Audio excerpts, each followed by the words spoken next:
It's Off Exit 10, presented by Capital District Sport and Fitness.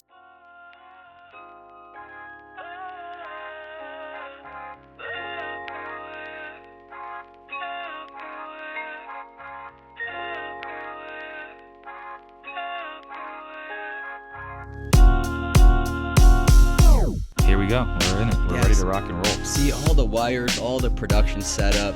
We've had zero fucking experience with all this shit coming into it. And now it looks like the meme of Young Thug over there. You know, just when he's like looking over the shoulder of the is it guy Lil Durk's shoulder? I think so. Do you know what we're talking about, Vinny? I have no clue what you guys are talking about. There's like a meme of like Young Thug in the studio, and like people will like put like captions on it or whatever, and he's like looking over the shoulder of like I don't know if it's Lil Durk or if it's just like the engineer, but he's like looking in the studio, looking over the shoulder. It's Lil Durk. And yeah, that's Jordan. That's Jordan. Are you a rap guy? Old school hip hop guy? So like new school, nothing like hits or registers you know, with you. like it's cool. I can get into some stuff, but like Kendrick's not bad. I like Kendrick. Okay. Yeah. A lot of guys, but I'm an old school guy. I grew up in the 90s. Yeah. Like when did you fall off then? Like who's the last new person you remember listening to? Oh boy, you're putting me on the spot here. Yeah, well, I'm just curious because I feel like I'm hitting that point now, where I am officially like don't have much interest, no new music or new rappers because I'm a big hip hop person. Like excite me or make me want to get into them. There's few and far. It's very hard for me to find one that gets me excited and like goes, okay, I can see me listening to this person. Like there's maybe like one or two I can think of off the top of my head that are like new within the last like 5 years. Did you make it to 50 Cent? I mean, I'll say it's probably going to be Drake. Okay. Like Drake is probably like he put out some pretty cool stuff. Yeah, especially like the 2010 to 2015 timeline. It was all Drake. Was you great. couldn't turn the channel, like the radio on without hearing Drake. And as a DJ, just his catalog is so diverse. Love him or hate him, right? Like so many. He's got a lot of hits. Yeah. I mean, he's got the pop hits. He sings, he dances. Yep. It's the whole thing. The whole beef with him and Kendrick was awesome too. So I think it was just good for hip hop. Like it definitely was. As long as those things don't turn into something more. Like exactly. I think it's good competition. Like hip hop was based off of competition, so like it's based off of battle rap. So you got to have. If you don't have that, it takes away from some of the drama that hip hop's supposed to have. I agree with you. Yeah, and the competitiveness. Mm-hmm. Yeah, like I've always been a rap person. I feel like, I'm like this little white kid from Chatham. But being into hip hop music is like kind of part of the foundation of me. I feel like, and my drive and my competitiveness, and being kind of gritty. So who you said 90s? So who were some of your favorite rappers that you? Oh, all right. So let's get into that. Yeah. So I actually used to listen to like a lot of grunge. Okay. I had an older sister.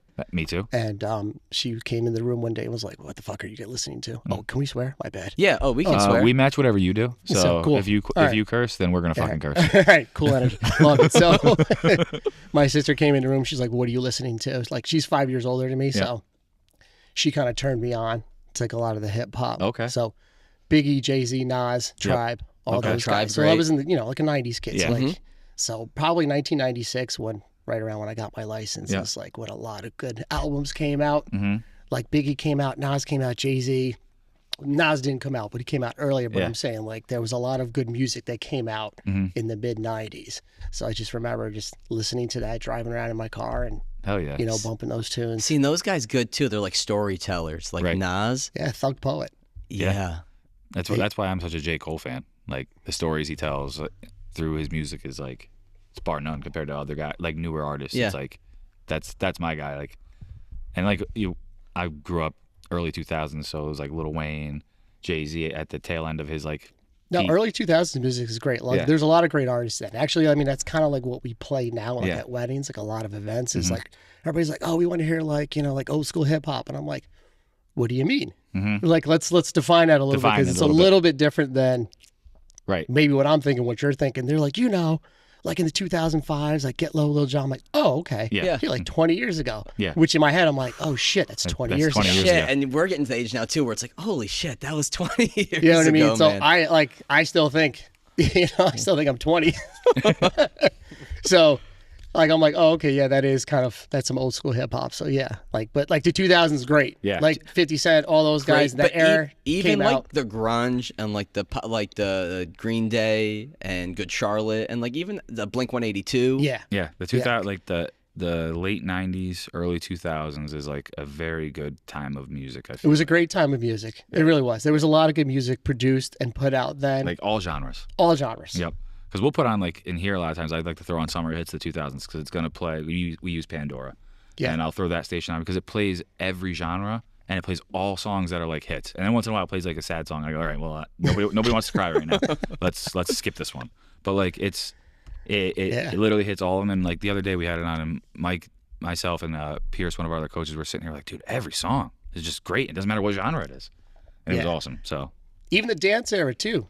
Mm-hmm. Like, I don't know if you guys remember that, but well, no, you grew up in the 2000s, but back in the like late 90s, it was kind of like that EDM techno era kind of got popular. Yeah. You know, and then Eminem came and said, Moby, nobody listens to techno. Oh my God, what's the one? What's the one kind of EDM song? This came on the other week in here, and Pierce had never heard it, and he was like, "What the fuck is this?" It's like the "Do It Like We Do" on the Discovery Channel song. Oh, do you know what I'm talking about? I know exactly. Jay, do you know that song? Yeah. There was like commercials for. With do you know that. it? Oh Vinny? My God, Jordan, we'll play it. Nobody's gonna hear this because we're gonna have to cut it out. So because of copyright. Baby. Yeah, that one. All right, so now I'm singing this for your audience here at home. I gotta think of that. It's gonna pop in my brain during the middle of this conversation. I'm gonna just like say it. All I can picture is the one commercial with the guy with the sunglasses on, and it's got that beat to it also. That's all they needed now. It was just one hit. Yeah. You just need one hit and you're a millionaire. Well, it was. I remember back in the day, you had the VH1 One Hit Wonder show, and it was awesome because they would play all the music videos of these one hit wonders. You never heard of them ever again.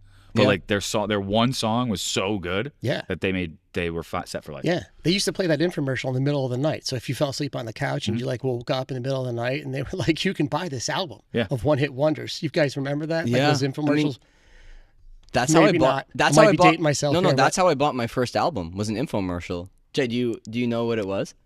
I bought it off an infomercial. Your first album off an infomercial? Yep.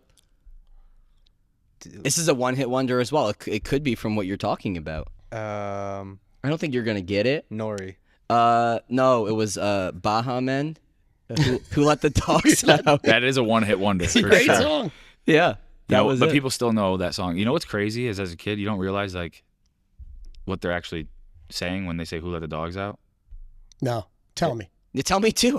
I thought it was dogs. No, it has to do with ugly chicks. Oh. Like, who let the dogs out? Is that really the reference? I swear to God. Fact check that. I love it. Chat, can we get this? Can we ask chat? We can ask Jay. We say Jay, pull it up. Oh, Jay, you're chat? Yeah. All right. Some kid made that reference this week. What is that? Chat. GPT. Oh, just say chat. Pull it up. That's what you do now. Yeah, nobody uses Google anymore. Everybody uses chat. Catchy phrase to express a more serious sentiment than critique of men's behavior. That's what it is. Chat's Wait, hold on, Paul, say it. It's about men's. It's like men being dogs. Men being dogs. Wait. Nope. Yep. Okay. I definitely read something about it being. Yeah. No, I'm glad we corrected that because the other one might have gotten you canceled. Oh, well. I mean, I'm just saying. Go ahead, do it. There might have been some upset females. But yeah, that was my first CD. I didn't make the song. I didn't say you did. But not about that. About guys being dogs. How'd you then? You like music. You're into hip hop and grunge. When'd you be like, I think this is what I want to do for a living? Holy crap! All right, we're gonna dive into this. Yeah, dive deep dive. No, so I accidentally got into this. This was kind of by default, never by design. So I got into this my senior year of high school.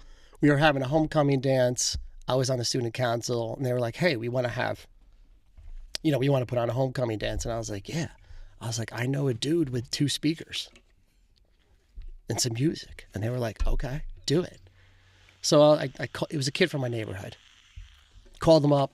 I was like, "All right, we got it all set up. It's this Friday night." We had, our homecoming football game. I went to everybody in the whole stadium. Was like, "We're having this huge dance. You got to come. I'm going to be up there playing cool music." And everybody's like, "All right, cool, dope." And we had one of the largest crowds ever show up to a homecoming dance. We had 300 kids at $5 a pop. Mm-hmm. Student council never made so much money back in the 90s. Yep. This $1,500 was a lot of money. Yeah. And I was up there with this kid, and we literally had a mixer, a single CD player, and a 5-disc changer. And we were just popping in CDs and like switching like the fader from like one side to the other. And we were just playing whatever we had. We were just taking everybody's CDs. It was a lot of Bad Boy. at the time. My friends used to joke around and call me DJ Bad Boy because it was nothing but P. Diddy, Notorious B.I.G. It was just that was that era. That was that era. Right. And so from there, it was so successful. They were like, we want to do another one. And we did another one. Same thing, had a bunch of people, made a bunch of money, and then we did another one. And then school started calling me to like come and do, DJ their dances. And you're in high school at this point. This is I'm a senior in high school. So I was like, oh, this is kind of cool. Yeah. And like from there, like just being up on stage and like playing cool music and like watching everybody kind of react and vibe to it was like, I was instantly hooked. I was hooked. Like I thought it was one of the coolest things ever. Like you feel like kind of a rock star. Not a rock star, but I feel like just playing like music at the right time for everybody to like vibe to was just, it was awesome. Yeah, there's something like, it's like music's on here all day. We're not DJing. We're not putting on a performance, but like we're coaching groups of people all day. They come in and we are creating this experience. We're almost like, you don't have to think this hour. We're here. We're going to guide you. Yeah. You're going to enjoy yourself. You're going to feel better when you walk out the door. It's like different things, but I feel like you're trying to create this similar feeling for people. 100% agree. Look, for working out purposes, if you don't have good music on, you're not going to inspire me. Yeah. Like one of the reasons I work out, I'll talk about this, Orange Theory Fitness. I went in there for a trial, and they had some really good music bumping that day, and I was hooked. I was like, love it. They just use like fitness radio, I think, or something like that. So it's other DJs making mixes. So it's I'm like listening to other DJs. So I don't even like know I'm working out. I kind of just get lost. I literally just black out and just, and I just go hard for 60 minutes. And I love it. And I just like vibe out and listen to like the DJ's mix. I'm like, oh, I could do that. I could do that. I'm like, that's a cool remix. That's a cool mashup. And that's all I think about while I'm working out. And like, I don't even like pay attention. Sometimes I'm like, oh shit, how many reps was I supposed to do? Like, or what? Like I get lost. So if you have good music on, like I'm telling you right now, it's like when I came in here today, you guys had some old school 2000s, I think, on and some 90s. And I was like, all right. Yeah. I loved it. I thought it was dope. Yeah, definitely. Music is important. So 100%. important. I definitely try, like, and it's harder in here, and Mike can attest to this too, is like sometimes you'll get. Do you feel like this ever, Vinny? Paul, this is going to be a great point. So we get, you get a group where we have 3 7th and 8th graders, a senior in high school, a college athlete, and then 4 adults. And it's like, and the adults range from age 35 to 60. So you go, shit, what am I going to put on right now that's going to get people going and like please everybody? Like that's probably, that's what I, in my head, that's what I'm thinking. Exactly from Jay-Z and Kanye's song. What gets the people going? Trying to figure that out. So a lot of times it's like a default, like, okay, let me go to like summer hits of the 2000s or summer hits of the 90s, or especially right now, it's nice weather. Like we want like music that's going to make you feel like, okay, it's nice out. Like, let's get outside, like that kind of stuff. So that's probably the toughest thing I think in here with the music is when you have such a diverse crowd. When I got like a group of like all like middle school and high schoolers, like, oh, easy. Let me put on like Drake radio. Done. Easy. Done. Like most kids are going to be fine with that. So for you, that's got to be. So that's a good. That's I'll tie that into what I do. But yeah, that's a good point. But I would just try to find like a DJ's like SoundCloud. SoundCloud has some pretty cool like live mixes. Like DJs will put on, like an hour set, and sometimes like you can put that on. So if anything, that just keeps changing. Like every minute and a half, 2 minutes, it just keeps the energy up and it just keeps people like interested. Some of your older generations will say they might not know. They might know a couple songs, but they're here to work out. So just put on good music. Like they'll be fine, because there are like ladies in some of my classes who are probably a lot. They're elder, and they're probably like, "Fuck is playing?" They have no clue what's going on, but they're, they're doing their reps, they're doing their sets, and they're just like, "All right, it's upbeat, it's energetic. I don't know what this is, but I'm doing my set. I'm pumped." And so that's really it. But if you want to tie it into what I do, like for me, like if you like for weddings, stuff like that, especially like at weddings. Weddings is probably like the toughest one. Well, because you don't get a lot of kids. There's not a ton of kids. Did you have kids at your wedding, Mike? No. Okay. I had like my 2 little cousins that were there for the ceremony because they were the ring bearers. But that was it. Then they went home after that. No, it's completely different. But for weddings definitely spans like a large age group. Right. So you have anywhere from like your 20-year-olds, 20s all the way up to grandma. Like in their 80s. So you got to cast a wide net. For sure. So, you kind of want to start out sometimes, like when you're opening up the dance floor, you want to start out, kind kind of family friendly. Play a couple of the hits that everybody you don't knows. Don't start with Juvenile. Back that ass up. Probably not a great idea. That's something we can progress later into the night. Yeah, but that's probably not the best opener for a wedding. No, yeah, or Get Low.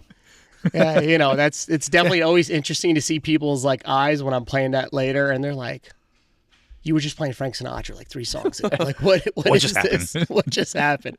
But you got to do like some like reconnaissance and like figure out like what are these people's vibes. I feel like we did that, right? It's been so long ago. I feel like we hopped in a phone call and I was like, I like hip hop, man. We did do that. So yeah, like, we did, right? Yeah, we do. We gather a lot of information from our clients to kind of do like figure out what their vibe is, their personalities, and especially nowadays with streaming services like Spotify or Apple Music. Like I actually recommend a lot of our couples. I'm like, look, start a wedding day playlist. Throw a bunch of songs in there that you guys like to party to or vibe to. I'm like, I'm not necessarily going to play all of them, but I love looking at it. And I might see a song that I'm like, oh, that's a great song. I haven't played this in a while. And it might like trigger something for me where I'm like, okay, yeah, I think I can introduce this at the wedding somehow in a point in time and throughout the night. So that helps.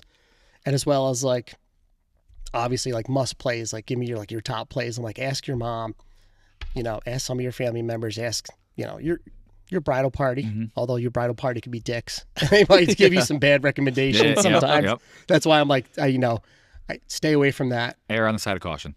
Absolutely. But yeah, and then from there, it's a lot of just reading the crowd and professional judgment. You can tell when everybody's having a good time, when the dance floor is popping and everybody's on the dance floor and they're enjoying themselves. And then you throw a song on, you're like, all right. And it kind of flattens out a little bit. And you're like, okay, maybe that wasn't the direction to go in. Right.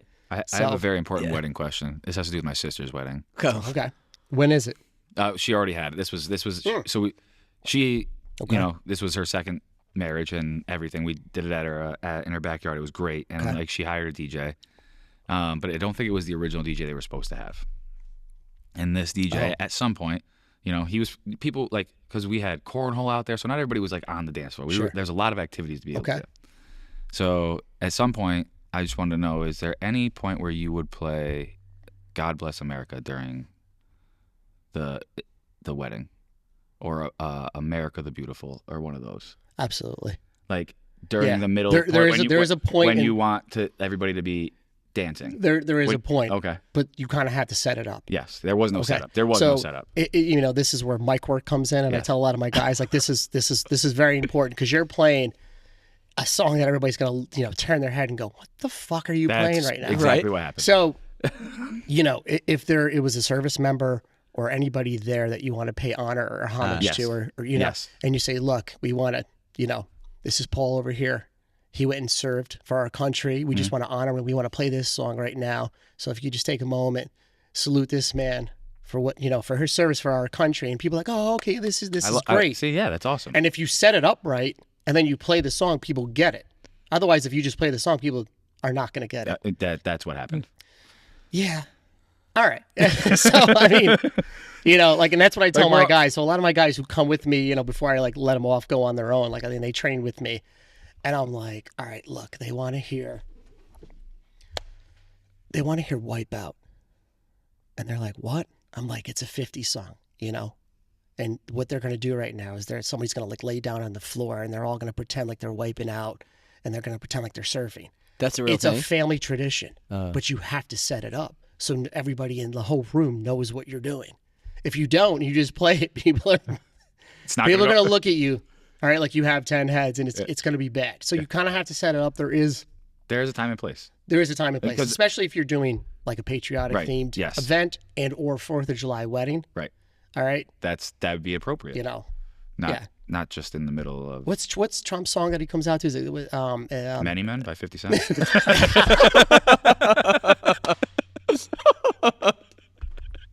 That's a good one, Paul.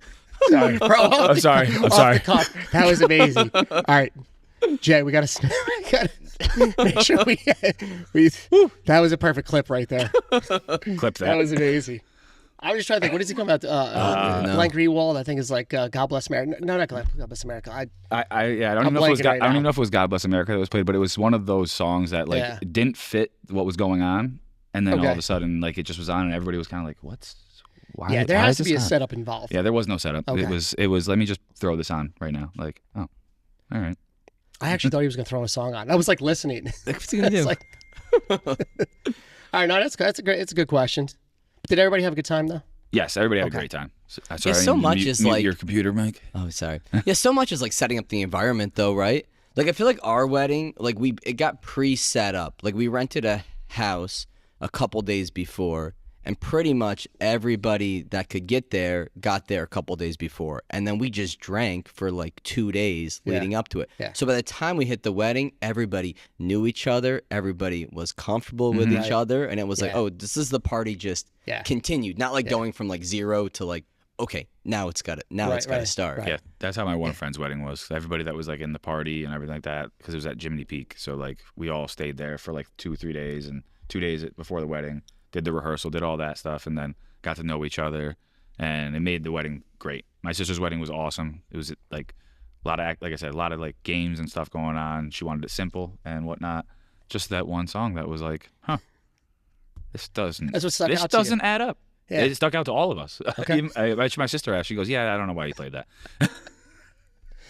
No, and that's great because everybody was primed for your wedding. Yeah. You know, Primed, Like yeah. they were primed, and it was like the climax. Like that was like, you know, Was anybody super hungover for your wedding because of the first 2 days of drinking? Oh yeah, I was gonna say. yeah, like 100%. Okay, just making sure. Mhm. You know, Yeah, but we got through. that's why you kept drinking. yeah. Mm-hmm. How do you have your music? Is it all you have all the files? Holy crap. Because it's a lot, probably. Yeah, no, it's all digital. It's all digital. So I used to be the guy, like, so I'm old enough where I used to be the guy with like the big coffin of CDs, like thousands of CDs, like the fish through them, going through them trying to find one song. So I spent like probably a better part of a year in like 2004 just ripping those CDs. You guys remember that? Yep. Yeah. I did. Ripping I was CDs. the CD rip guy. And converting them all into MP3s. Oh, wow. And now everything's all digital. It's all on a laptop now.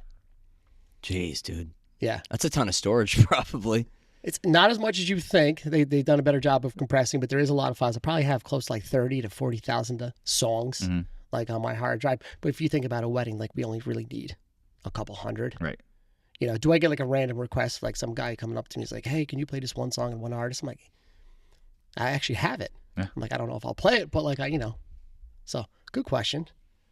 Yeah. And then all your other guys that work for you, they have access to the same library, or they have their own library? They do. So I made a clone. I made a clone of my library and gave it to each one of my guys. And then we have subscriptions to like streaming services and music. Because you have how many guys that work for you? I see. 4. I had to think about that. It's not a ton, but I still had to count. Right. But how have you created, like, because they each got to be themselves, like their own individual selves, but how have you created, like, okay, this is the standard, though. Like, if you're going to show up and be nonstop music, like, it has to have this certain standard and this certain flow, Yeah, probably. no, they definitely do. So each one of those guys, like, kind of spends a couple of years with me before they go off on their own, because, like, I want to teach them my good habits before they go off and kind of create their own bad habits. So they come along with me, and they kind of they get to meet everybody, and they see kind of how I operate and how I work, and that kind of gives them a sense like, okay, like the boss still goes in, I still shake everybody's hand and say hello, congratulate the parents, congratulate the bride and the groom on their big wedding day, coordinate with all the other vendors that are there, making sure all my wires are taped down, everything's neatly, our program, we rehearse it. I still rehearse it to this day. Like I go through it and I go over it, and these guys watch me do that routinely. So I'm like, this is what I kind of want to see from you guys. Like there's like, a little bit of, that these are the steps involved. All right. And then when the wedding comes, yes, I want them to be themselves, because I don't want them to mirror my style at all. I just want them to be themselves, have a good time with the music, have fun with the couple, have fun with the wedding, but be yourselves, because that's like the best way for crowds, because crowds know when you're faking it. Right. They totally do. Right. And a lot of guys, they see it and they love it. So I'm never one to like handcuff anybody or like kind of put a leash on them. Like, no, I don't want you to do that. Like, no, go ahead, be yourselves. Yeah. Just be professional. Right. There's processes you want them to follow in a particular way, but you don't want it to put them in a box either.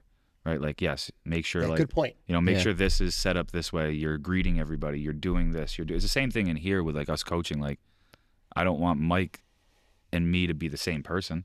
Like we have certain processes, like, okay, make sure you say, hi to everybody. Make sure you coach things this way. Coach things this way.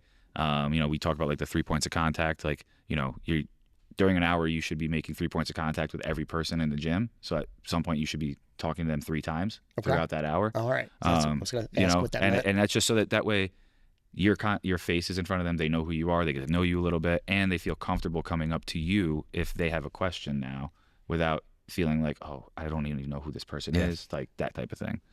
So it's very similar in a sense that like you have a process that you want them to follow as far as like being professional, right? But then like go be yourself, like be the person that you are and show your personality. Yeah, absolutely. Yeah, you always want people to individualistic, to have their own identity and just be them. So, but I also want them to kind of follow these, like you said, follow these steps and processes. So yeah. Do you do things other than weddings ever, or do you really get into it and that kind of like hit the ground running? And yeah, you know what? I fell in love with weddings, and I primarily do weddings. Yeah, we'll do some events, right? You know, the corporate events and galas and stuff like that. We'll do some birthday parties and from time to time. Like, generally, I'll let the guys do that. Mm-hmm. I fell in love with weddings, so I kind of just primarily focus on weddings. That's kind of where I put my strength and energy into. Did you go to college after you started doing this in high school? Or did you got right into it? I did go to college. I went to Siena College, graduated with a 4-year degree in marketing. Didn't they just become a university? Did I read that? But I don't even know what that means. It has something to do with like graduate programs, like university college, like what they offer for graduate programs, I believe. Oh, I did not know that. But what'd you study at Siena? Marketing management. Yeah. Yeah, so M&M, Mickey Mouse is what everybody used to call it. It was like the easiest thing you could take at Siena. But did you know this is still what you wanted to do even when you were at Siena? No, not at all. This was just kind of like a cool like side thing and side hustle that I was like just doing like on the weekends. I was like a weekend warrior about it, even like in the 2000s. Like, so even when I was like kind of still promoting myself in the mid 2000s, it's like, oh, you know, it was a cool side hustle because that's just kind of the way I grew up. Like it was always like a side hustle that everybody did in the family. And I was like, oh, this is a great way to make it. Your parents entrepreneurs? No, they're not. As a matter of fact, but my dad did do like, he had side hustles. Like, so he drove a bus for 30 plus years and he would wash cars on the side, like Commisso Car Care. Like that was his like little side hustle. Like he would wash and wax cars. And I would help him doing that. And like my uncle worked for the state for 30 plus years, mowed lawns. Like that was his like little side hustle. Like, and I like would see this growing up and I was like, oh, this is a cool side hustle for me to DJ and make extra pocket cash on the side. Right. You know, never thought it would be, you know, where the business is today. So I worked for a private company and then I worked for the state and the state was soul sucking. Yeah. For me, I personally can't do it. This is not to anybody who works for the state listening right now, this is not anything against that. For me personally, sitting there for 8 hours a day, I could not do it. Yeah. Well, yeah, especially if if you are entrepreneurial and you are motivated by things other than just like getting a paycheck and that's what I felt like. I was like, I don't think I could sit here for the next 30 years. Mm-hmm. You know, and just sit here and like I just couldn't do it. Like I just felt like everything was like passing me by and I was like wasting my life. So, DJing at that time, it was like 2013, was going really well. I kind of established NonStop Music back in like 2009, and it was going really, really well. I had like 50, 60 plus events that I was doing booked, confirmed a year, and I was like, I think it's time. So I kind of just walked in one day, actually on my day off. This is a great story. I love that. It's on your day off. I had a week off because I was like going to use all my time. Because in my head I was like, I'm gonna quit. And I cleared out my office like ahead of time. Just like, if I don't come back. If I don't come back, huh? I don't come back. And my wife wakes me up that morning and I had the day off. She goes, what are you going to do? I go, I'm going to go in and quit. She's like, are you really? I go, yeah. So I went in. Kids at this point in time or no? No kids. Okay. Wasn't married. We were getting married like later that fall. And I walked into my boss's office. She's like, hey, what are you doing here? I was like, I got to talk to you. She's like, I'm in a meeting. I go, all right, well, I quit. And she's like, wait, what? She's like, wait, hold on a second. So, she's like, I'm no longer in a meeting. She gets nervous and be like, I got to say this right now. And she's like, what do you mean you quit? I was like, I quit. She's like, as of when? I go, as of 15 minutes ago. I already went and told the big boss. And she's like, okay. It's like, and then they were kind of like on suicide watch. They were like, is everything okay? they like sat me down and they were like, like, what do you go? I'm like, no, I'm good. I'm great. Everything's great. I was like, you know what I do on the side? I was like, I'm a DJ on the side. I was like, I'm a wedding DJ. And I was like, I think I'm just going to take this business and pursue it and see what happens. And so yeah, it's been real. But thanks for everything. Yeah. And they're like, well, normally I have to give 2 weeks. So I go, would you have given me 2 weeks if you fired me? And they're like, no. Because I worked for the governor's office of employee relations, not actually in the governor's office. And it was by appointment only. So, you get hired on demand, fired on demand. So, and they're like, well, technically no. And I was like, all right, well, I was like, no harm, no foul. I was like, here's all my files. Here's what you need. I already cleaned out my office. And the supplement industry is like the Wild West. The lack of regulations mean the supplements you purchase may not even contain the ingredients listed on the label, which is why I get my daily vitamins and supplements from Thorne. Thorne vitamins and supplements are made without compromise. Quality ingredients ensure your body optimally absorbs and digests your daily supplements, while in-house and third-party testing ensure you're getting exactly what you paid for. Thorne offers a variety of health tests reviewed by board-certified physicians that evaluate your lifestyle, gut health, sleep, stress hormones, and metabolic markers to determine which vitamins and supplements may be most effective in helping you feel and perform better throughout the day. For college and professional athletes, Thorne has NSF-certified supplements that make sure you won't get pop positive on a drug test. Whether you're an athlete, professional, parent, grandparent, or weekend warrior, Thorne's selection of high-quality supplements can help improve your quality of life. Switch to Thorne's high-quality and extensively tested supplements today at thorne.com/u/CDSF. That's thorne.com/u/CDSF. This episode of Off Exit 10 is brought to you by Anchor and the all-new Anchor Pro, crafted to endure the most high-performance workouts without the high cost and space requirements of a standard cable machine. Named the best portable cable machine by Men's Health Home Gym Awards, Anchor provides the full functionality of a cable machine in one small space-saving unit. Designed with user-friendliness in mind, Anchor can simply be attached to any squat rack or placed on any wall in your home gym using its intuitive sliding track mount.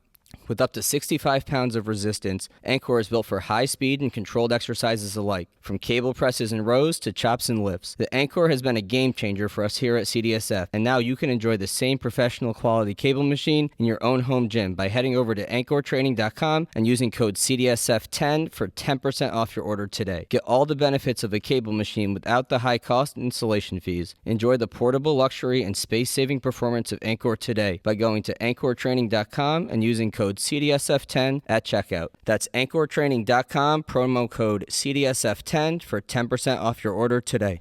The 2 weeks is interesting. Yeah, the 2 weeks, like in a small business like us, like I've only dealt with one employee turnover since we've opened, but like in a small business, right? Every day, everybody's role is pretty crucial here. Like we have to get things done. We have to be on the same page to keep this moving forward. There's 5 of us, and things move fast. Like if somebody's mentally checked out, it's like, do I even want this person here trying to keep this machine going every day? Right. You'll know. Yeah, you'll absolutely know because it gets lost in the state because there's thousands of employees. Yeah, right. Like here, you would absolutely know. And this is where I handled that turnover poorly. I mean, this was years ago, but I was younger. I was more immature. I was way poorer of a communicator, way more nervous to say things and have conversations. You know what I mean? Where you're like, I got to talk to this person about this.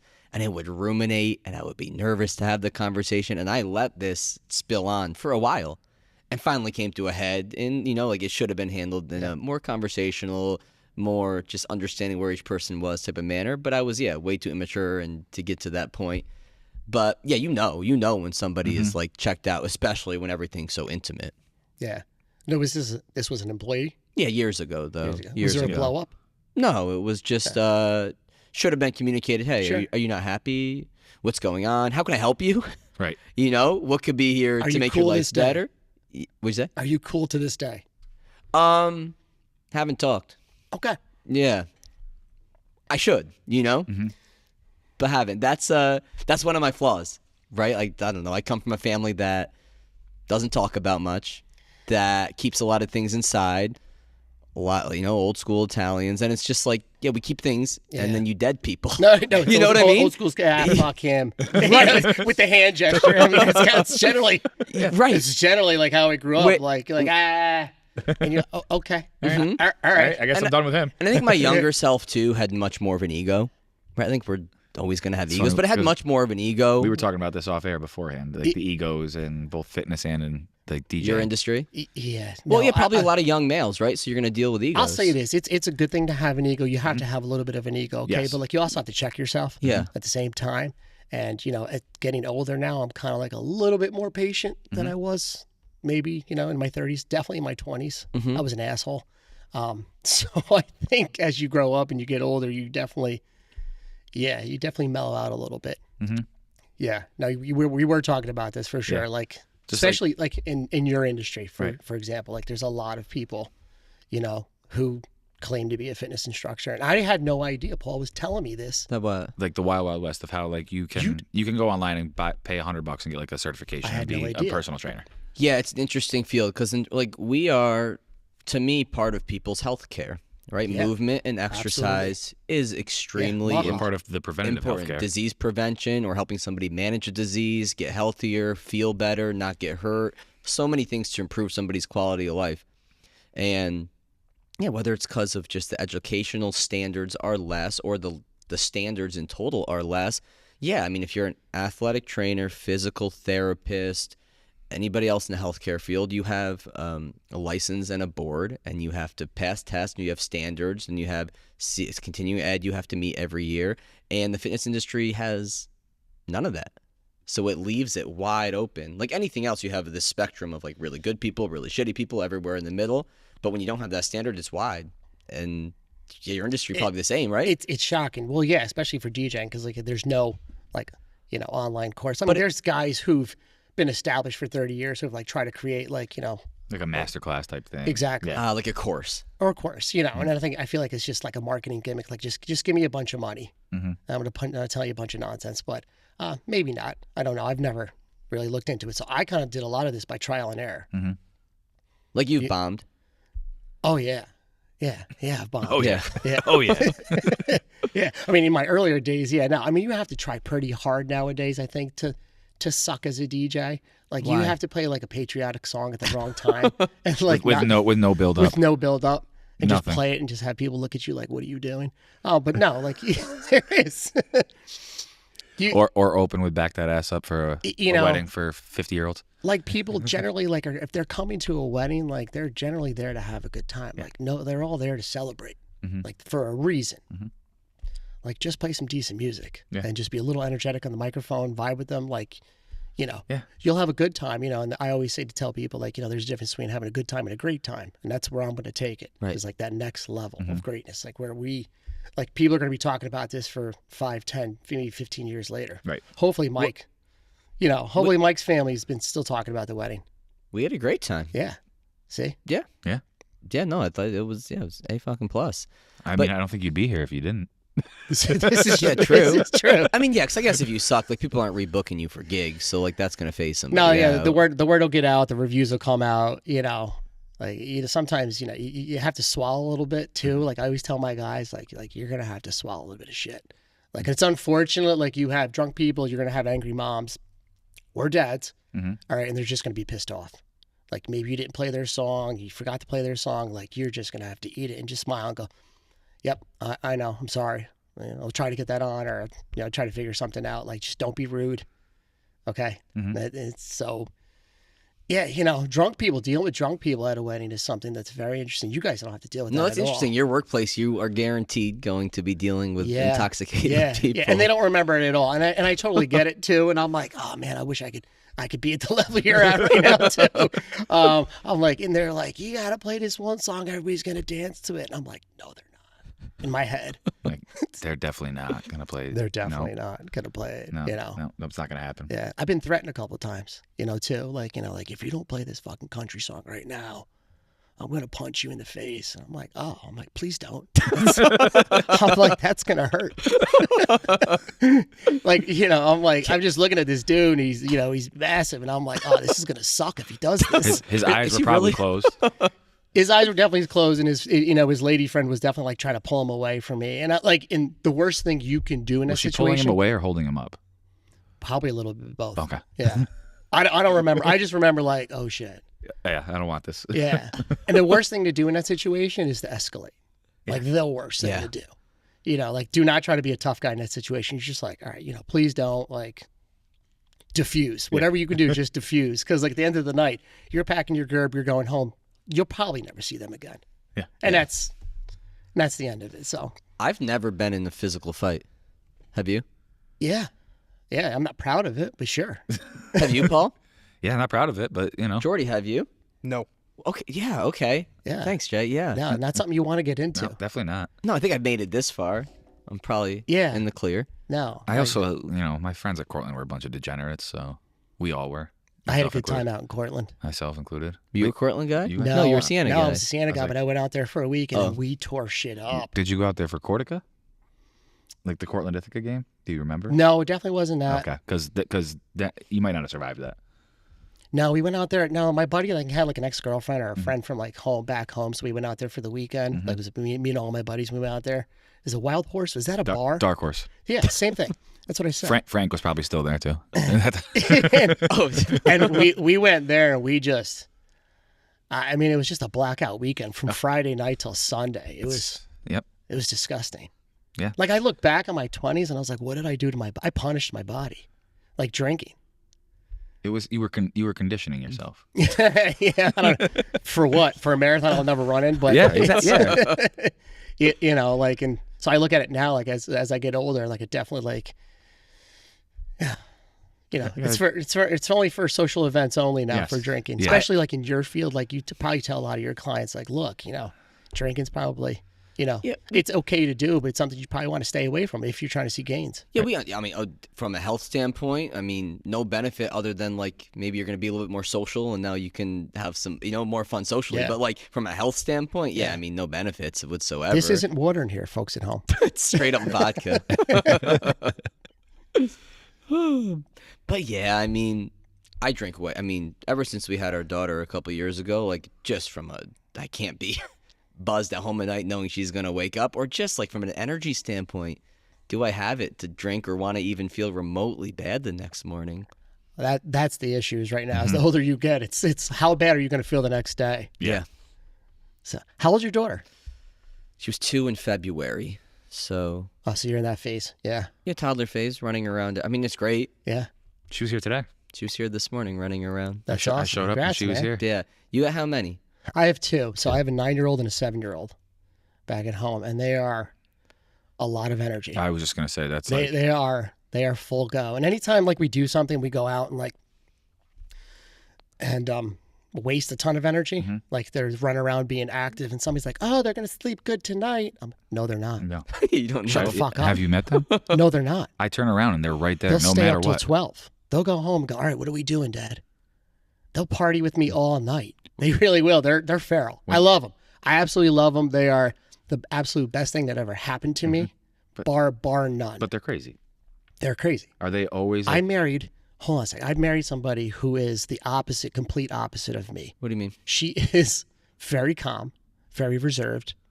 I'm very loud, obnoxious, and full of energy. So I was like, all right, cool. She's my absolute equal. That's what I tell her all the time. Like, she's my equal in everything.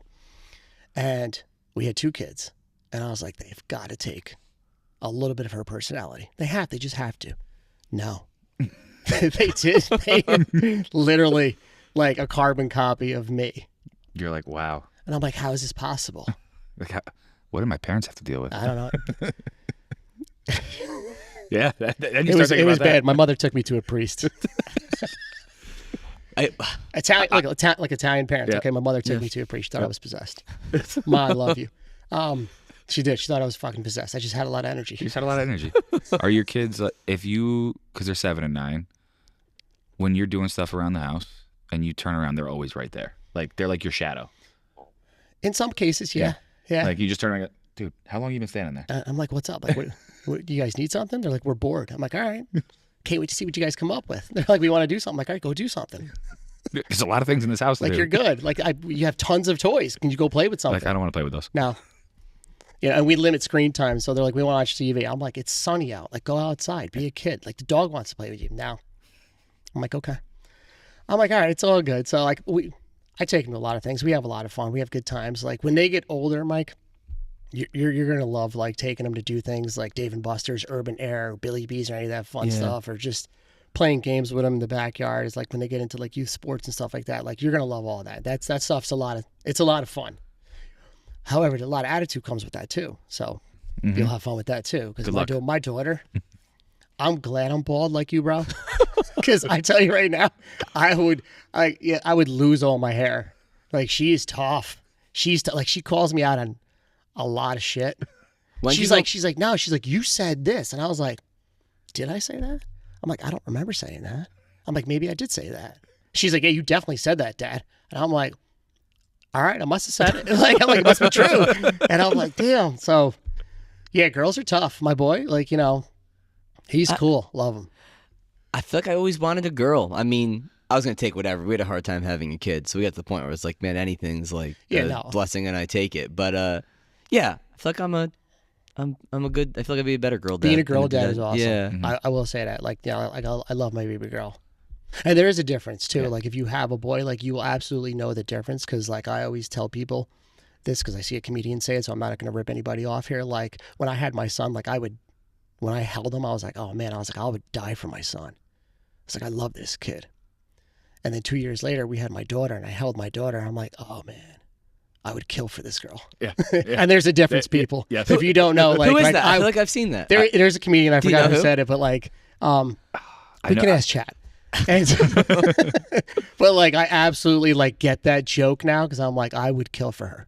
I'm like, I would definitely rock an orange jersey, or excuse me, an orange outfit. Like I mean, I'd go to prison. It's their jersey. Yeah, no, definitely. In the longest yard it was. I would go to prison. So any future boyfriends out there who are thinking, because I tell her all the time, like, you are not allowed to date. There's a little boy in her class, not going to name any names. I went on a field trip with her recently, and he's like, come on, Mia. He's like, always like grabbing her, holding her hand. I'm like, walking right behind him, and I'm like, yo, edit, Jay. Yeah, we gotta edit the name out. Edit that name. We gotta edit the name out. I'm like, hey, little boy. I'm like, you can keep your hands to your side. It's all good. It's like, Daddy, this is my friend. I'm like, I know. Yeah. Your friend, keep his hand to his side. It's all good. He's a cute kid. But I'm just like, as a dad, I'm like, she's in first grade. I'm like, you're too young. Yeah.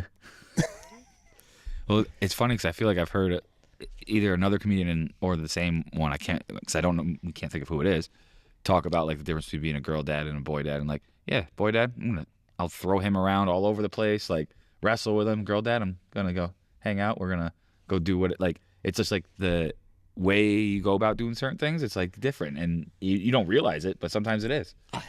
I'm definitely self-aware, so I like my wife tells me all the time too. Like I'm harder on my son than I am on my daughter. So it's just like, I guess for me, it's like, look, you're 2.0 version of me. I'm trying to make you a better man than I am. Okay, and that's my job as a dad and as a father, is to make you better than I could be. Yep. And I want this for you. So let me just teach you, the ways of the world. And he's 9. And he's like, I know everything. No, you don't. No, you don't. No, you don't. I will tell you a funny story real quick. It's like my son talked about throwing him around the room. We were fighting one day, and then I was like, all right, we're done. And I go to walk away, and the kid just lunges and just drills me into the back without me looking. I turned around, and I was like, oh, you fucked up. I was like, you fucked up, and his eyes bulged out of his head, and he was like, oh, and he ran, and I grabbed him, and I gave him the worst Charlie horse of his life. And I was like, bro, my older cousins used to do this to me. I was like, and he's like, I can't walk. He was fine. Nobody got injured. Nobody got hurt. Don't call CPS on me. But I was like, you can't do that. I was like, if you ever fight a big kid, I was like, don't ever hit somebody from behind. I was like, don't ever do that. It's a coward's move. I was like, and especially if they're bigger than you. And I'm like, and if you do, you make sure you knock them out. Knock him out cold. Yeah. And if you do, you better run like hell, boy. You had that, oh shit, I shouldn't have done that moment. Yeah, it was. And my wife's like, what are you doing? Like, what's happening? And I'm like, nothing, I got this. My kid did her first curse word last week. Oh, that's amazing. Did I tell you, Jay? No. We're going for a walk, her and I, in our neighborhood. And I'm just like, my eyes are on her. She's running around. She just goes, a fox. I go, what'd you say? She goes, a fox. And I look across the street, and there's a fox. Okay. I just go, oh, shit. And she just goes, oh, shit. Bro, that's going to happen. Yeah, I mean, yeah, they're little. I stickers. don't mean honestly like if they, when she gets older too. Just like a little parenting tip for you too, because I hate when people do this. Like, oh, that's a bad word. Fuck you. It's meant to be a bad word. It's a grown-up word, and that's what I tell my children. I'm like, it's a grown-up word. When you're a grown-up, you can say it all day long. Okay, I'm not going to correct you. Like, it is a grown-up word. So when you're a grown-up, I will let you say fuck all day you want. And you got to know how to use it, where to use it, and where right? to use it. Exactly. Yeah, I mean, exactly. So like it's like a beer. You're not going to have your kid drink a beer. It's an adult beverage. No, it's an adult word. beverage. Yeah. Although, well, my father's definitely slipped a couple to my son. But it's like in Italy, right? They're like probably wine at younger ages. I was drinking wine at 9 years old. Like at the family school parties, my grandfather was like, here, here, feed you. That's what he would say, here, son. So he would say that, and he would, would go over and be drinking. It was no big deal. Who came here from Italy in your family? Your great grandparents or your grandparents? On my dad's side, my grandmother came over here with, actually my dad, she was pregnant with my father in 1915, came over here because her father had come over in the 30s. And he's like, you got to come over here. It's a great life. So, like I'm established. So it was my great grandfather, I guess we'll call it, came over here in the 30s and worked on the railroad. And then my grandmother came over here with my dad, pregnant. And they built a life here. And then my grandfather eventually came over. And they had 3 boys. So my dad's one of 3. And on my mom's side, my mom was like 4 or 5 years old, I believe, when she came over here from Italy.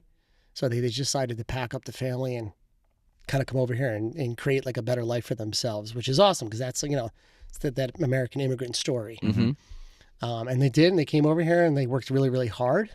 And my mom and dad met in high school, like kind of like by chance. Like he just like saw her in the hallway one day, and he was like, who's that? Was told to stay away from her, but he couldn't, being an Italian, Yeah, there's something with the Italians, and right, like it would be Jay, what, our great grandparents? Who came over? Yeah. Great grandparents as children, so like their parents. When they were here, so made their the proper parents. move. So yeah. But where I feel like even to us, what got passed on was just work hard. Like that's it. Like there's a lot of kids in here and families where you see how strong like education is preached, which is so important. Sure. Right? And I wish I got preached like more of it. But yeah, I just grew up and it was like, you're just gonna work hard. And that's because that's what they knew. That's right. That's what they were told. Like that was the selling feature. If you come over here and work hard, you can build a life for yourself.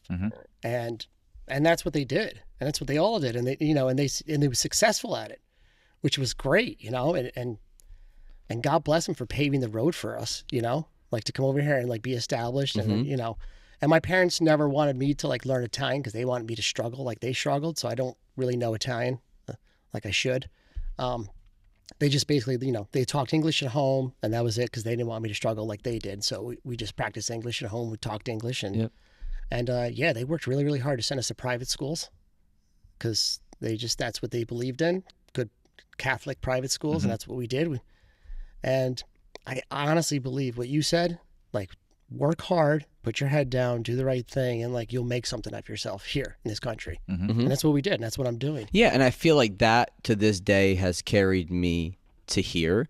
And now like I'm learning as I'm going. Like I wish on the financial front I was taught way more, whether it was at home or at school, in terms of investing, saving, loans. I wish all of those things were talked about more. It's like, oh, wow, if I had my work ethic, but also knew some of these things that I know now when I was, a late teenager in my 20s. I'll agree with that because I will say like old school Italians have a different perspective on money than most people do. And I've gotten my dad to come along to my ways. Explain it. So, like I wanted to buy equipment one time and I was like, I need you to co-sign this loan. They're not going to give it to me. He's like, why do you need it? I was like, it's better equipment, and he's like, okay. He's like, sure. So he co-signed a loan and I bought all this gear and I spent all this money and I eventually paid him back and it generated more income for me. And like, he kind of saw the ROI after a while, but he couldn't see it up front. He was like roadblocked. Just seeing the money going out. He's like, you already have gear. And I was like, yeah, but I was like, I want to expand. And I was like, this is kind of like, I need lines of credit. You know, I need to invest. And so things like that, you know, my dad eventually kind of came around, and like just recently he wanted to purchase, he purchased the condo, and he's like, he's like, I'm going to pay the whole thing off. And I go, why? He's like, I don't want to have a mortgage. I go, why? He's like, I just don't want to have a mortgage. And I go, but the bank's going to give you one. I go, you're 70 years old. They're going to give you a 30-year mortgage. Take the money. And he's like, all right. I go, keep your money and go spend it. I go, and then use the bank's money and just pay them monthly. He's like, all right. I'm like, you get it? He's like, yeah, but like, you know, like when we're not here one day, he's like, I'm like, yeah, that's a me problem. It's me and my sister's problem. I go, we'll figure it out, and we'll probably generate some, you know, some value, or like you'll pay off some of it, and like there'll be some profit left. I'm like, who cares though? It's not a big deal. Go spend your money. He's all that money I put in college. He goes, it paid off. He goes, yeah, you're pretty smart. And I'm like laughing at him. I'm like, just things like that. Just like, you know, Italians, like, he's like, oh no, I'm just gonna pay it off. Yeah. You know, they just want to pay for things. And I'm like, trying to like, that's not how it works nowadays. That's not how the financial system works. It's completely different. So with running a business now, you know, like he sees it. He's like, you know, you've done well. I appreciate that. I'm like, thank you. You know, like knowing when it's like to borrow money, take money, but you know you have to make an ROI on that. And like, so, because you're like, my projection is that I'm going to 5X it or 10X it. Right. Okay. And then the money that I do make, I'm putting it somewhere else so it can go to work for me. Yeah. Right. That's is that what you're talking about? Yeah. Because like a gym, which I didn't even know this when I first opened here. Right. But like we scale the gym here, you get to a point where you have a profit margin that you're happy with. But what's my out plan in a gym? I grow this. The business has a certain value.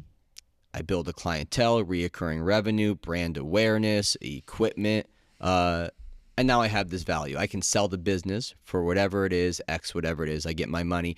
But that's an end goal, money one day. But in the business, it's more like cash flow. I'm getting money coming in every month. You want to then, what I'm realizing is, as I scale over time, take those profits, and now I can make them work for me somewhere else. I can invest, I can real estate, I can something else. So my profit margin here that may not be tremendous is enough to then put that cash flow somewhere else and now create another profit margin for me. Right. Right. Yeah, your money's got to go to work somehow. Got to go to work somehow, right? Because my out one day is like building this a ton and selling it. But that's a long ways away. So. Well, you have to have an end goal. Like there always has to be like an exit strategy, like if you will, when building a business, or else like kind of what are you doing? Right. You know, I mean, and this is great because you're doing what you love. I assume you love this. 100%. Okay. Yes. So you're doing what you love. I'm doing what I love, or what I'm passionate about. We'll call, and it's fun. This is like not a job. Right. I mean, it is a job. Like we're getting paid. There's bills. There's fucking bills. Like correct. If you show everybody at home like what your bills are, well, like I think too, if I had any young kid tell me like, hey, I just want to be rich, it's like, well, go into the financial sector. Like that's where the money is. That's where the money is. Sure. That's where you're gonna go. But if not, like you better find something you really love doing. Yeah, or like you said, passionate about. Like, you know, I've said this before on the podcast. Like my dad always told me growing up, like, find something you really love to do because you won't feel like you work a day in your life. But really, it's more like if you find something you love to do or you're passionate about, you're going to work 10 times more, but feel like you're working half the amount. 100%. And like, that's like the biggest thing I think here is like the hardest thing for me sometimes is like my Wednesday morning when I have to open the gym and I got to get up at 4 a.m. Are you a morning person, Vinny? Because you work nights, right? I mean, when you're really on. I wasn't till recently. I've been getting up earlier. I don't know if it's the old age. Yeah. You know, or your kids, you know, jumping on you when you get up in the morning. Oh, yeah. Like the nutsack punch at like 6 a.m. is amazing. But yeah, now, I mean, I don't know. I do like waking up earlier because like I think now like I appreciate like my me time, like where I go downstairs and I'm like, I'm going to have this coffee. I'm going to sit in silence. Yep. I'm going to scroll social media and see what stupid shit I can find. Yeah. And then everybody comes downstairs and the chaos starts. You know, for the day. So I'm the morning guy. So like I get everything ready. Yeah, I like the mornings too. To like for that reason too. Like I feel like I can get work done and like I'm not people aren't texting me or whatever work related or anything related, right? And I can just get work done. But 4 a.m. is early. 4 a.m. is a tough one. That's But like 6 a.m. I'm up like every day, 6 or 6:30, like every day. 6 is a good time. Yeah. What time do we go to bed now? What's our bedtime for everybody? I try. I'm 10. I try. Yeah. I try. Yeah. Yeah, we just moved into the senior section of the podcast, everybody. So we're talking about bedtime. Kids. No, but I'm 10. I try 10 at the latest, like 11. Are you talking like lights out at Yeah, I'm 10 or done. what time are you in the bed? 10, but I'm asleep quick. I hit the pillow, I'm done. Ah, good for you. Yeah, I wish that was the case for me. It's not No, I like- can't. Some days it is. Yeah. Some days it's 11. Like I usually just put my iPad on, like I'll listen to something for like an hour. Yeah. You know, like I'll jump in bed by like 9:30 and then 10:30, 11. Yeah, that's probably like I'm probably like 10 in bed at 10 and then like 10:30, 11 on the rare occasion a little bit later. But how because many weddings are you doing now?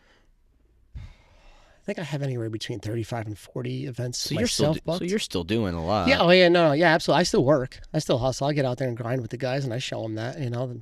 Yeah, absolutely. So I'm not scaling back anytime soon. But, Right. you know, it definitely gets tougher though. As you know, as you know, the years go on and like you said, working nights, coming home sometimes at like 12, 1, 2 in the morning. Yeah. And then waking up to do it all over again, like back to backs or sometimes triples. Mm-hmm. You know, that's what Mondays are for. You know? Yeah. Mondays, it's weird. Everybody tell Mondays and Tuesdays are my weekend. They're like, what? That's a good point. I go, that's my weekend. I go, that's kind of like, you know, it's when I shut it down. They're like, oh. So. This episode of Off Exit 10 is brought to you by Bombas.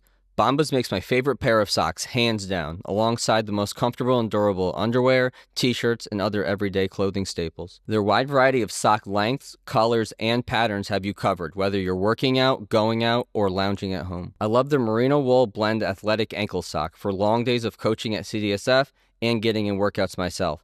And if I'm at home doing work around the house, you better believe I'm wearing my Bombas Sunday slippers with their comfy memory foam midsole. And when you buy from Bombas, you're also buying for those in need. For every item you purchase, Bombas donates one item to people in overnight shelters, transitional living facilities, rehab centers, Title I schools, and medical service professionals. Take my word, if you want to upgrade your sock game to one that's more comfortable, durable, fashionable, and charitable, head over to the Bombas link in this episode's description to browse their full collection of everyday wear, and don't forget to use code CDSF20 for 20% off your first order. This episode of Off Exit 10 is brought to you by Drink Alchemy. Fatigue and brain fog affect us all, destroying everything we pursue. Whether as an athlete, artist, creator, or entrepreneur, our mind holds the key to performing optimally. By combining the most potent organic nootropics found in nature, Drink Alchemy delivers sustainable boost to creativity, memory, energy, and focus in one epic beverage. Stop pumping your body full of excessive amounts of caffeine and unknown proprietary blends from other energy drinks, and get clean energy from Drink Alchemy's natural nootropics like lion's mane, L-theanine, and caffeine from green tea. Used by Olympians, D1 athletes, MMA fighters, and entrepreneurs, Drink Alchemy has become a huge part of my daily routine,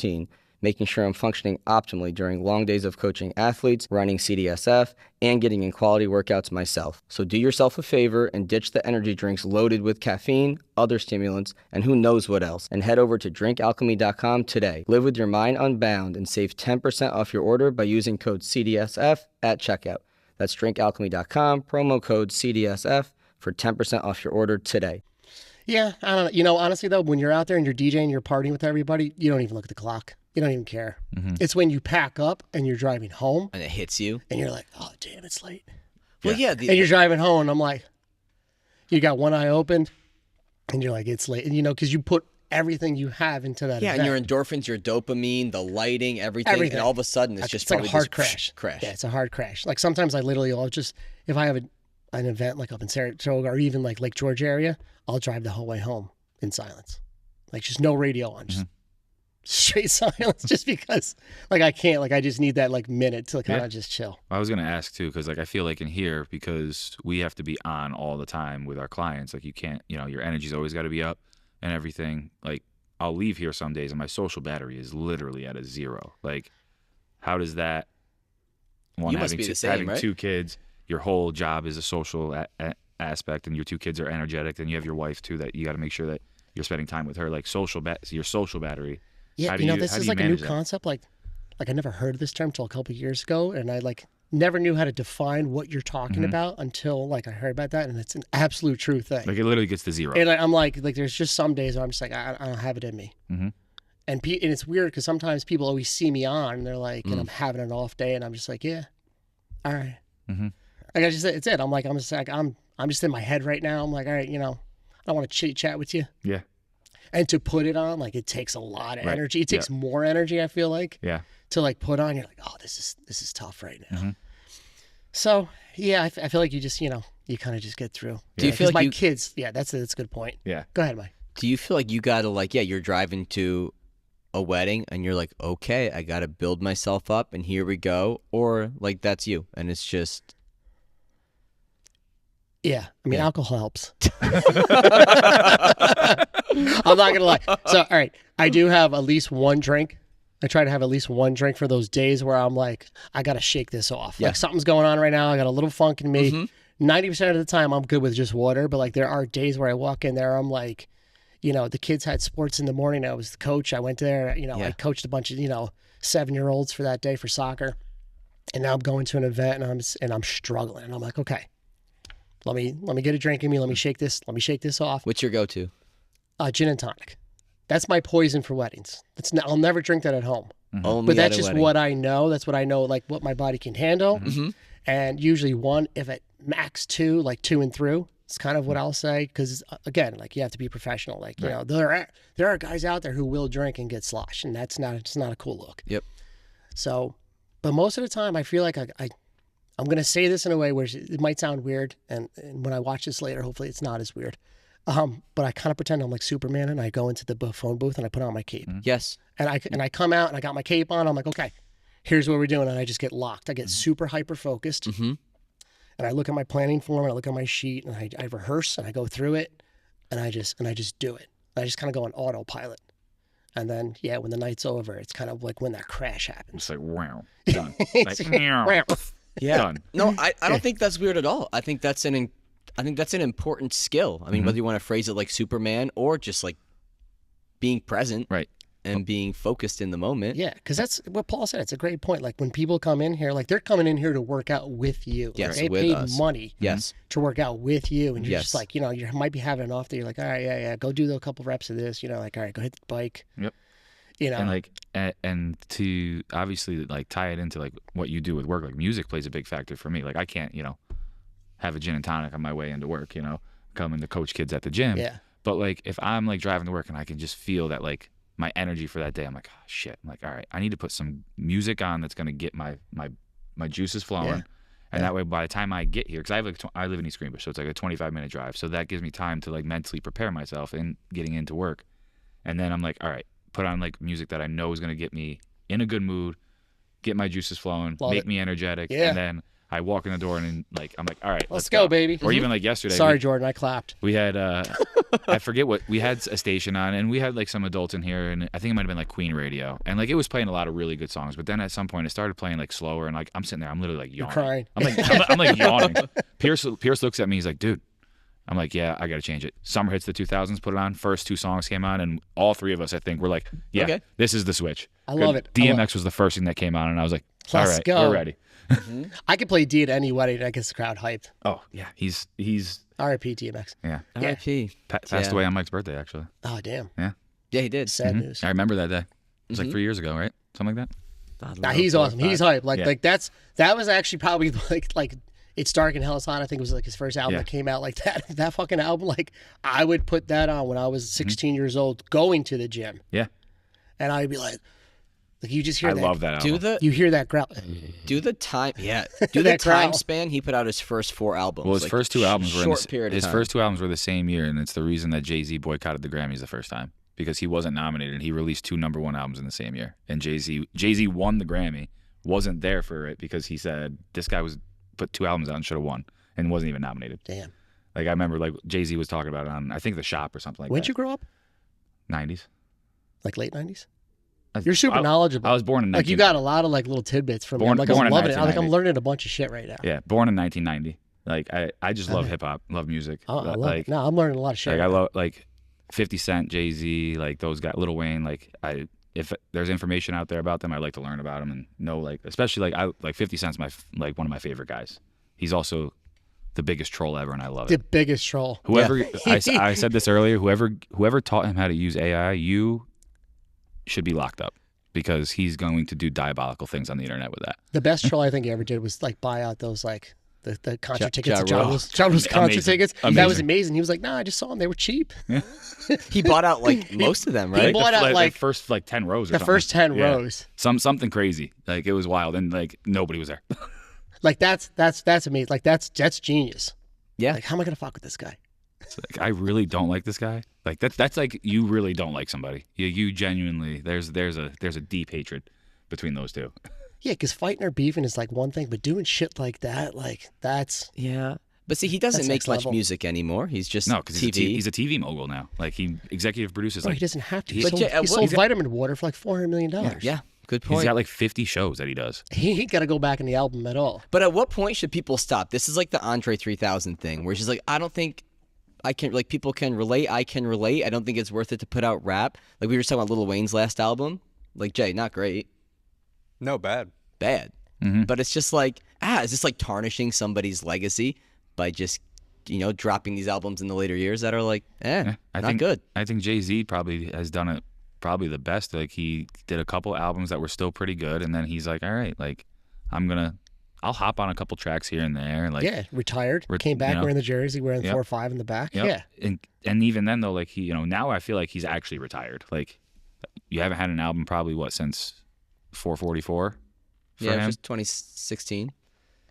It might have even been before 2016. It's been a while since we've had a Jay-Z Jay-Z solo album, and you'll see him on like a DJ Khaled song or like something like that here and there, which is fun. But Yeah. he's not tarnishing his legacy by putting out crap music or trying to relate to a time. Like Yeah, if you're just trying to put out a hit, like if you're just trying to get in the studio to make money or put out a hit, like don't do it. I wish. But if you like generally like, like Eminem, like I don't know, he constantly reinvents himself. Like he came out with a bad album, it sucked. He admitted that, and then he was like, "Fuck, I'm gonna write a whole new album and drop that." The newest one I really enjoyed. If you like as an Eminem fan, like if you're not an Eminem fan, like you're probably not gonna Right. It's not gonna be your thing. But his newest one, The Death of Slim Shady, I thought was like a masterpiece. Like for him. he's transcended. Like he's really like he's changed from like the late '90s, like 2000s, like all the way up into today. Like, and that's been 20 years of hip hop. Mm-hmm.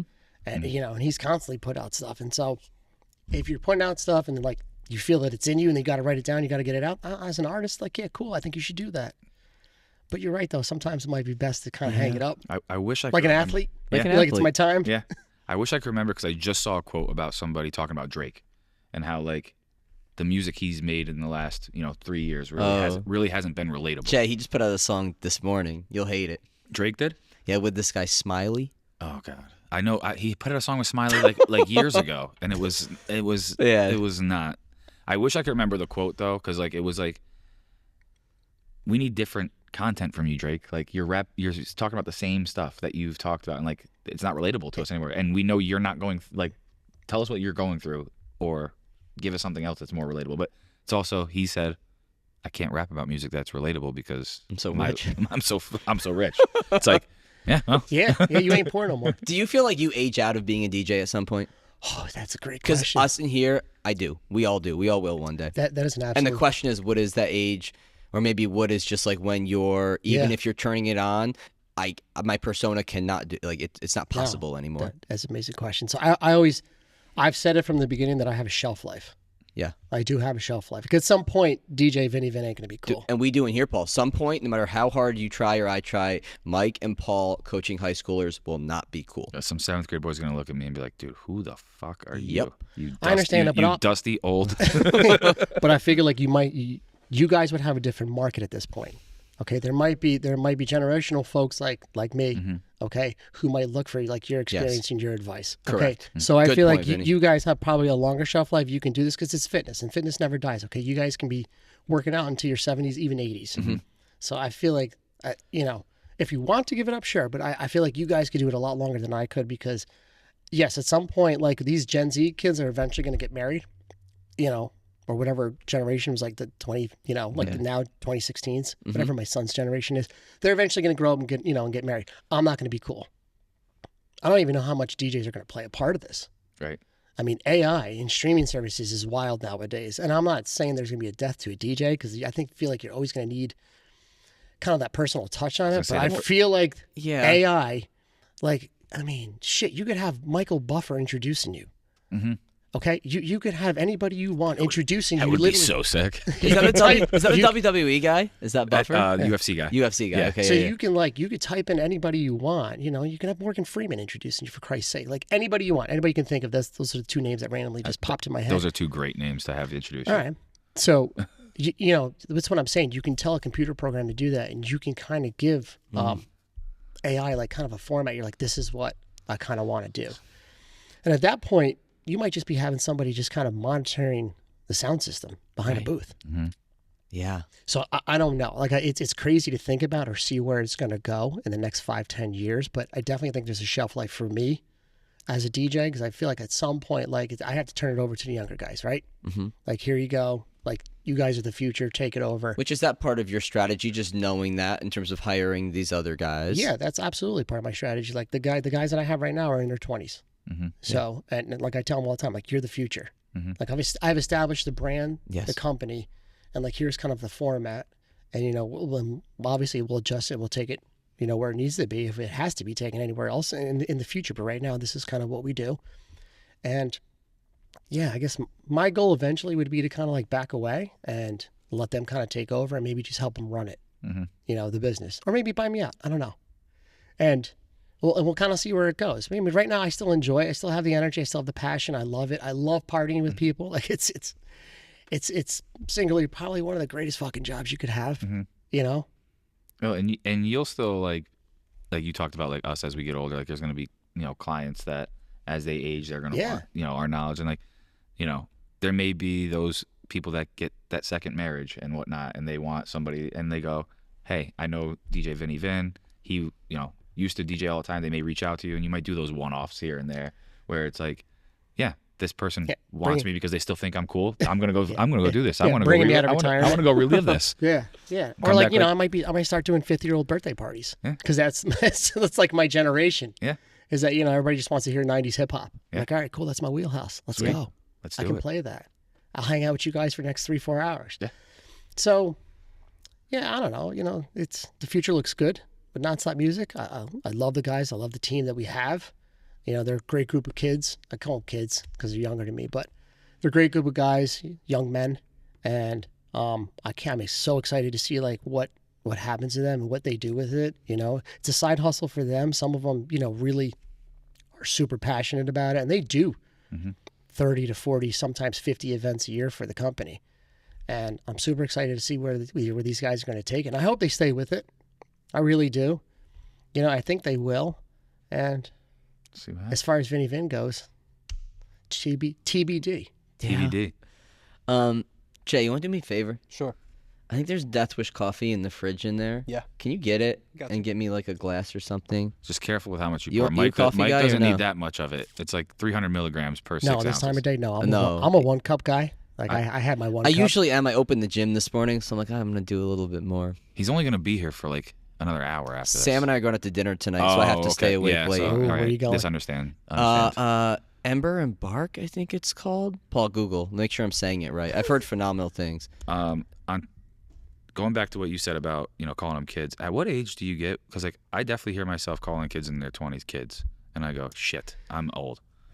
I guess because I think college. All right, because I'm in my mid-40s. It's just because I've lived a whole lifetime. Is it? Yeah. Where, what I mean? Where's the restaurant? Yeah, I don't know. Is it in Schenectady? Yeah, that sounds right. I don't know. Ember and Cork. Ember and Cork. That's Ember never and heard Cork. of it. Yeah, I've heard great things. So that's awesome. All right, so it's got a parents' night out, mom and dad. 36 reviews on Google, 4.5 out of 5 stars. $50 to $100 is roughly what you're going to be spending anywhere in that range. Probably more than more than that. But that's what it says, $50 to $100. Probably more. But that's why I'm second coffeeing, because I'm going to go home, old man dad talk. I'm going to do some yard work and then go out to dinner later. So I have to make sure. I love yard work. I'll put my fucking headphones on. Fucking peace. I'll put on 90s hip hop music and I'll zone out. I used to make fun of when I worked in Boston. I was a kid in my early 20s. All the guys in their mid-30s would talk about taking care of their yard, and I'd be like, shut the fuck up. Like, nobody cares. Bro, and now I'm that guy. It's the best. It's the best. I love my wife, but she's gonna kill me for saying this. Like I love my lawn. Like I'm that guy. Like I want to have like a nice lawn, but like I'm not allowed to put pesticides on my lawn. Like this is like this constant battle, my struggle with my wife, and she's like, no, she's like, fuck that, it's terrible for the environment, for the kids, and I'm like, yeah, but look at my lawn. It's like, I'm like, it's got weeds in it. I got brown grass. Dude. You know, like it drives me crazy. Yeah. So it is what it is. You know what I mean? Like, look, you know, if you're married at home, like there's certain battles like you fight. Okay, and this is not one of them. All right, you know. All right, gentlemen. Like you only have a nice lawn for like 3 fucking months out of the year, especially living in this climate. Yeah, in New York State.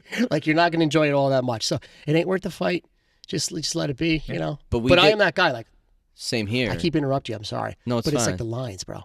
Like my son will help me mow the lawn. I'm like, yo, you're going crooked. You're going crooked. Mm-hmm. I'm like, the lines. Like I have to have straight lines. Mm-hmm. So in a past life, you were a groundskeeper at like Yankee Stadium. Oh, that would be amazing if that was true. Like a past life. Yeah. Like in a past life, I am convinced that after being here for as long as I have that I was a girls lacrosse coach. Okay. So you feel like? Yeah, because every girls lacrosse player in here, I feel like I'm like... You do well with. I do well with. They all like... Just like the rapport with them builds it almost instantly. I enjoy watching like girls lacrosse. It's a fun sport to watch. And I'm like, I think in a past life I was a girls lacrosse coach. Yeah. Like, you know. What would I have been? Tell me, Paul. That's a great question. Yeah, I don't know. I've never thought about it. Now I'm going to be thinking about this. I don't know. I know. I had a couple things in my head, but I was like, no. If you think of it, tell me.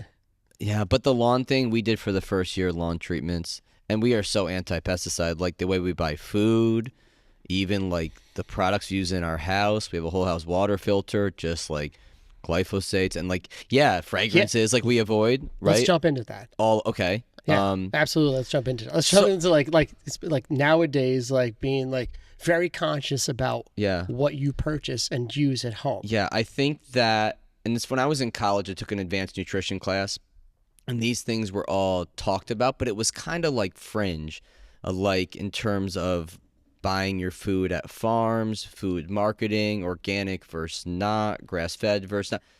First, the marketing is crazy when we're talking about food. Because of the lack of regulations. The FDA can regulate what's in a product, but in terms of the marketing, like for example, if I have a free range chicken or free range eggs, if I say free range, what do you think? That chicken is it's free range. It's ranging. It's space. Free to roam. Yeah, right. Not true. Right. I mean, Paul, look up now what the qualifications are, like what a chicken needs to be able to be considered free range. I believe they need to have, it's a very small amount of time and access to, let's just say, like 20 square feet of outdoor space for like, let's say an hour a day. Paul will tell us the specifics, but it's not what you think. It's like they can be able to go outside for X amount of time, like minutes a day. You find it, Paul? This access must be for over 51% of their life. They have to continuous free access to the outdoors. Continuous free access, so able to do it for over 51% of their lives. So it's like not like it literally just has to be just over half their life. So that's an example of how crazy the marketing is. Yeah, so as a consumer, I mean, you first have to be able to educate yourself on all of these terms. If I have produce that's local, this could mean that it came from Rhode Island and it's been in a truck for a week to get here, but it's local. So you have to understand these food marketing terms, what organic is and what organic isn't. And then you have to have the financial means to afford these things, which not everybody can. Which is wild, because if you want to buy like organic, like ketchup that has like 2 freaking ingredients in it, it's like $5 more than the ketchup bottle that has like 20 ingredients in it. Yeah, exactly. And you're like, how is this possible? So the range thing, because there's pasture raised and then there's free range. But listen to how complicated this gets. So in systems where birds are primarily managed on range, they can be called pasture raised. The minimum space required is 2.5 acres for every 1,000 birds. Additionally, the perimeter of the range should be within 400 yards of the closest door. In systems where birds are offered free choice to be inside or outside during the day, it is referred to as free range. In this system, they must have access to a minimum of 2 square feet of range area per bird. Yeah. 2 feet per bird. Yeah. 2. Here's your box. Right. So I'm free range right now in my little cubicle back here. So that's how free range Paul. Yeah, that's how deceiving it is, Vinny. So you need to have the wherewithal to educate yourself, have the financial means. But also, I mean, our country's primary problem is people overeating, right? So now it's twofold. It's over consuming and it's poor quality of our food sources. So it's like, it's a tough thing to go at. So then how do you guys, as fitness instructors and somebody who's taking a nutrition class, kind of like educate some of your clients who come in here? Or do you at all? Or do they even ask? You got to pick and choose. My wife's a dietitian, actually. Okay. So we refer a lot out to Sam from a liability standpoint, people with disease, potential disease, put it on her plate. She's more educated, can help them better. But it's really about meeting somebody where they're at. If somebody is 100 pounds overweight and they finally got the confidence to come into the gym, I might not even talk to them about nutrition right away. I'm going to make them enjoy the gym so they come here consistently. Step number one. Then at some point, you have to talk about your overall quantity of consumption that you're overeating. And then it's complex. And now they probably have some trauma. That's why they're overeating. So now I have to play psychologist, figure out how to drive some behavior change. And now we're not even to those details of like organic versus not. Is there pesticides or not? It's like, that's the babyest rock. Yeah, it's like build consistency, figure out quantity, like for food, once you get to food, right? And then from there, it's like figure out, okay, what's the mental makeup to why they got to they're eating this much or not eating enough. And then educate them once you get that quantity that they're supposed to be eating. Now we can start talking about the details, the quality, right? So it's like the quality, unfortunately, in this model kind of comes last. But if you overwhelm them with that and they're focused so much on that, that doesn't mean you could eat all the highest quality foods in the world, but if you're still overeating, you're never going to lose weight. You know? Yeah, true. So it's like we got to we use the term bigger rocks first. Yeah.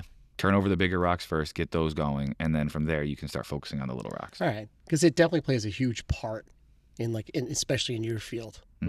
Like, you know, your diet. Yeah, I mean, like your diet. That's all I hear about. Like a lot of like, you know, fitness experts talk about is like your diet. Yeah, I mean, we're stressing our body in here and training, and to get it to recover and make the adaptations we want, it needs to be fueled properly. Why are you guys aware? You pay attention to some of these things at home? Oh, I credit to my wife and all that because she's the one who like does all the buying. Like she is super knowledgeable about what she's purchasing. Like she goes to these kind of like off-brand websites that will like I think Vitacost is one of them. Where, like she buys products specifically that don't have certain ingredients in them. Like she reads all the labels. Like she's like, no, you have to read the labels. I'm like, okay, pasture-raised eggs. She knows all about that. So like, so if we don't get those, like, you know, like she's like, nope, can't get eggs. So it's you know, and she has changed our diet in our household. We had like a wake up in like 2020. And she has changed our diet completely. What triggered you guys to want to make these changes? Anything specifically? I think just kind of conscientiously trying to be more healthy. Obviously 2020 was a crazy time for everybody. And like, how can you yourself, you know, do things at home to make yourself a lot more healthier for preventable disease, like to keep yourself healthy and not sick. And so we started looking at kind of like the foods we eat, the drinks that we were drinking, and kind of our lifestyle in general. And you know, linen sheets, you know, like sleeping on linen sheets, like wearing cotton clothes and stuff like that, and the type of chemicals you use in your house to clean your house. All these things, it was just like, it just kind of snowballed. And wait, what's wrong with linen and cotton? Is there something? It's preferable to sleep on those. Preferable. Yes, preferable to sleep on actual linen sheets instead of like, you know, the sheets that they have nowadays that are like microplastic. That have we're talking about the microplastics. Yes. Okay. So that's sorry. Why. Yeah. So, you know, she goes out of her way, you know, and does a lot of research. I give her a lot of credit. She does a lot of research, and you know, to make you know, our home a healthier place. Like especially because 2020, you know, my son was 4 at the time, my daughter's 2, so we're looking at them like, how can we keep them healthy? And it's just doing little things like that. I'm big into exercise. So again, I go to Orange Theory like twice a week, and I feel like, you know, punishing your body 2 or 3 times a week is a great way to kind of keep me at my age in shape. And it makes other things not feel as hard. Yeah, and I golf a lot, so I love to golf. So now I've been walking a lot more on the golf course. So that kind of, you know, so I love what you guys do here. Like that's amazing. Like trying to keep people healthy. So, but I think diet is huge. Yeah, it's so huge, and red meat is not the enemy. No, not. You can overeat, right? But it's like, yeah, you had some, you're just fine. I think the battle we probably have a harder time with isn't our adults. It's making sure our kids are eating enough that are athletes. Yeah, enough. Like I'll have a kid come in here, and it's tough with school because some schools don't allow you to eat during class and like all this other stuff now. And like you'll get a kid in here, it'll be 4 o'clock, and they'll be like, oh, I feel like crap, and I'm like, oh, what's going on? When's the last time you ate today? They're like, oh, I had lunch at 10:30. Like 10:30. And I'm like, it's 4 o'clock. That's fucking 6 hours from now. Like what do we? And so then it's like, okay, we need to educate, and like that's where it's like, bring this with you. So like between the time you leave school and you come here, you get something in your system, eat a little bit more at breakfast, like, and it's just educating them so that because, if you don't fuel and I tell kids all the time in here, I'm like, calories and food is like gasoline to a car. If you don't have gas in a car, you're not going to get anywhere. And then it's also like oil. If you don't have oil, you're going to break down eventually. That's exactly right. So like if you don't have gas and oil for your car, eventually you're not going to be able to perform and your body's going to break down. And it's not just eating food. No. It's like eating clean food. Yeah. Like, and there's like a complete difference too. Like, like I don't want you to just fill yourself up like on chips and shit. No. Like, or a protein bar. Like, right. Sure, a protein bar like can bail you out in a jam, like if you need to, but like you really need to get like actual food in your body. And I think if another detail a lot of people miss is they don't consume enough protein. We're talking about repairing tissue in our body. That's very important. We're talking about till we consume protein, we're going to feel more full. It's going to satiate you more, so then you're probably going to consume less of other things. So that's like a good block too. But yeah, having our daughter, same deal. My wife, I talk like I know all these things, the food marketing and the microplastics and other, fragrances. I mean, that's all her doing it. And having our kids sparked that even more. I mean, yeah, we could sound like crazy people that don't really know about this or follow it. But yeah, like no fragrances and dyes. The thought about all this is that they're disrupting your endocrine system, your hormones in your body, the exposure to fragrances, microplastics, pesticides, and foods. And listen, exposure to all of us is going to affect us. We're still humans with hormones, but you have a growing body. It's like you really don't want to fuck with those things. Right. What's one that Sam taught me about that I didn't know? Receipts. Like you grab a receipt at the store. Yeah. Paul, Google what's in receipts and Google why kids shouldn't touch receipts. Which I probably sound like a crazy person. I was looking up because I had been looking at. You ever heard of Thrive Market? Yeah, we buy stuff from Thrive. I've been looking into that. That's where we get our collagen. A lot of Sia's like snacks that she has is from there. There's like supposed to be like just a lot higher quality of Thrive Market is great. What's in receipts? Paper receipts often contain a coating of BPA or BPS. These chemicals act as developers in the thermal paper printing. Blah blah blah blah blah. Okay. So affecting hormones. Gee, I don't want to sound like. So avoid CVS. What's in receipts is bad for you. Exposure to, I'm not going to fuck up that word, can occur through BPAs and BPSs. Handling receipts can transfer to the skin, ingestion. Maybe I'm wrong. They're not as bad. But I thought I remember What was the other thing you said? Why kids? Well, just like shouldn't touch receipts. Shouldn't touch receipts. Let's see if this gives me anything. Kids shouldn't touch receipts because of the thermal paper used contains BPA and BPS, which are endocrine disrupting chemicals. Yeah. There you go. Done. All right. Yeah, not to scare everybody. These chemicals can be absorbed through the skin and may be harmful to children, especially if they put their fingers in their mouths or consume food. As all kids do. Yeah. We're gonna go to the store. I'm gonna slap this receipt. I'm like, don't touch that. I don't even know how often I get a receipt at the store, to be honest with you. Target. That's about it. Yeah, I do here because I gotta like track all the expenses. You know. Yeah. Well, when we do something here, but like for me at Target, I also get it at Target because I gotta go. They overcharge me for something. Yeah. I said it earlier. You guys didn't hear me. I said avoid CVS. Well, this is the biggest receipt ever. Oh my god! I bought 2 things. It's like a yardstick. It's because it's got 14 coupons on it that you can't use. They're all expired. Yeah. What are like we'll reroute. Reroute. Go back. What are like classic wedding songs? And do you like not like playing them because they're played at every wedding? I honestly don't mind them. Like I could hear Journey. Yeah, played every day. Like Bon Jovi. it just doesn't bother me. Like I absolutely love it. I think they're a great fucking band, and I think it's a great goddamn song. So classic wedding songs, I love playing them at weddings. There are some couples who are like, please don't play these artists and or songs. Like, what are examples? Because Living on a Prayer, Bon Jovi. Yeah, what, Don't Stop Believing, or I Want to Dance with Somebody. Oh, I Good love song. I Want to Dance with Somebody. Oh. If that song comes on, I Paul's lose jam. my shit. It's only because at Cortland, my one friend, shout out Jay from Cortland, he would like, that song would come on, we'd be obviously drunk, and he would start belting out the song, and it was hilarious. And I was like, this is the best thing ever. So then it turned into all of us doing it. Like it was 12 guys just belting out Whitney Houston. Just Is Paul married? No, I'm not. All right, so when Paul gets married and he calls me. Whitney Oh, Houston. that'll be on the list. All That right. song, That'll and then I can't what's- wait. What's that one song that always comes on? Well, is it about to be what I'm about to say? I ahead. was at a wedding with our friend Jut once, and I was just sitting with him at the table because I'm not a big dancer. And Mr. Brightside came on, and he just goes, Mike, watch this. He goes, this song comes on, all white people just start jumping up and down. And They go crazy. every time they go crazy. They go crazy for it. So that's been like the new closer for us. Like, But it makes white people jump. It does, right?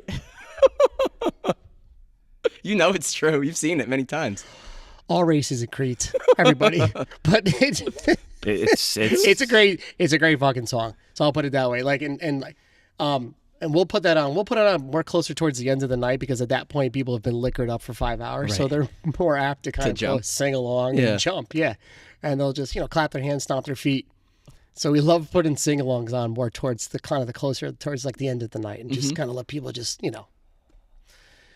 no offense to you, but let their hair down. Kind of, Oh, I'm or offense to listening. anybody Okay. here. Our 2 buttons, like Yeah. we had the 2 buttons deep on, get them 3 buttons deep. You know? Yeah.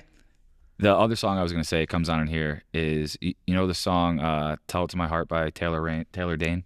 Yeah, that's a specific song. So there's a remix with a DJ Cash that is unbelievable. Yes, it's yes, so yes. good. Yes, I've heard it. So I'm waiting for it to kind of like get a little more traction and Because catch steam so I can play it because that's kind of song like comes on in this gym, and I'm like, oh, we're ready to go. How do you stay up to date on stuff like that? Like, I've never heard of that song. I probably heard it, but don't know it. You've If heard it. it You comes on, definitely heard Mike, I would know. You would know right away because I always get excited when it comes on. So it's interesting with weddings. With weddings, like a lot of like the newer stuff, like it really doesn't get played a ton unless it's like it's out there, like it's out there, and like everybody's playing it. Right. For example, I was playing this last year, and now it's like a huge wedding hit, Pink Pony Club. Okay, Good song. it Good song. wormholes in your brain. Fucking- Okay, and you yeah, it can't does. get it out. It's in my head right now, dude. And the kids, like I have a kid, shout out to Dylan, who works for me. He just turned 20, and like he laughs at me because he's like, this fucking song again. And I put it on, and it's like my jam. I'm like back there, I'm like singing like with the ladies, and I love it. Like I think it's a great song. And so it's one of those songs that's called traction, and Yes. everybody knows it, and you put it on, and you play it for everybody. But otherwise, like we talked about music earlier in the show, like not a ton of good music has come out. Like dance music, like music has come out, but Right. like danceable, fun party jams that everybody can vibe to and like have a good time to. Yeah. Not a ton of those have come out. So we play what's called like recurrent hits, where we take like a lot of the old songs. Sometimes we'll put like a little twist in them, we'll mash them up. How do you know to mash? Like, this would mash together. Sometimes we do it. I have a kid who works for me, Anthony, who's an audio engineer, and sometimes I follow him on Instagram, and he'll post or he'll had post some of his mashups. stuff. I'm like, oh, that's nice. His mashups, and he'll go online, he'll find them. Sometimes he'll like retweak it, and like, oh, I don't like what they did here. I don't like the drop, and he'll take it and he'll re-edit it like more appropriate for us and for weddings. And so he'll make a good selection of music for us for in-house NSM. And a lot of times we find it on the internet, or a lot of other DJs. It's a big collective out there of DJs, so we all get to use our each other's stuff. So and subscription pools, we find a lot of good music that there is a tool now that DJs are using, which is called Stems on our little DJ controller that allows us to kind of remove the instruments. Isn't that what Kanye put out? He put out a stem player for his album. Years ago, he dropped an album. Yes, and he sold his album on a stem player so people could do that. They could do what you were talking about. That's exactly what it was. Okay, explain it, because that's what he did. Okay, yeah, I'll have to look into that. Yeah. No, so this is actually like a controller, which so we use Serato. Most of the DJs out there use Serato. It's a program, and it configures to Serato, which it tells the track. Most of the tracks are like laid in stems, where they have like your melody bass, drums, stuff like that. And obviously your vocals. So we can remove the vocals from a track and just have like the melody playing.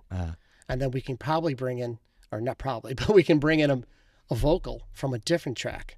Now, obviously you want to line it up so like the BPMs are lined up, and definitely, hopefully try to line it up if it's in key and lace that new vocal over, the melody that you were playing, which is pretty dope.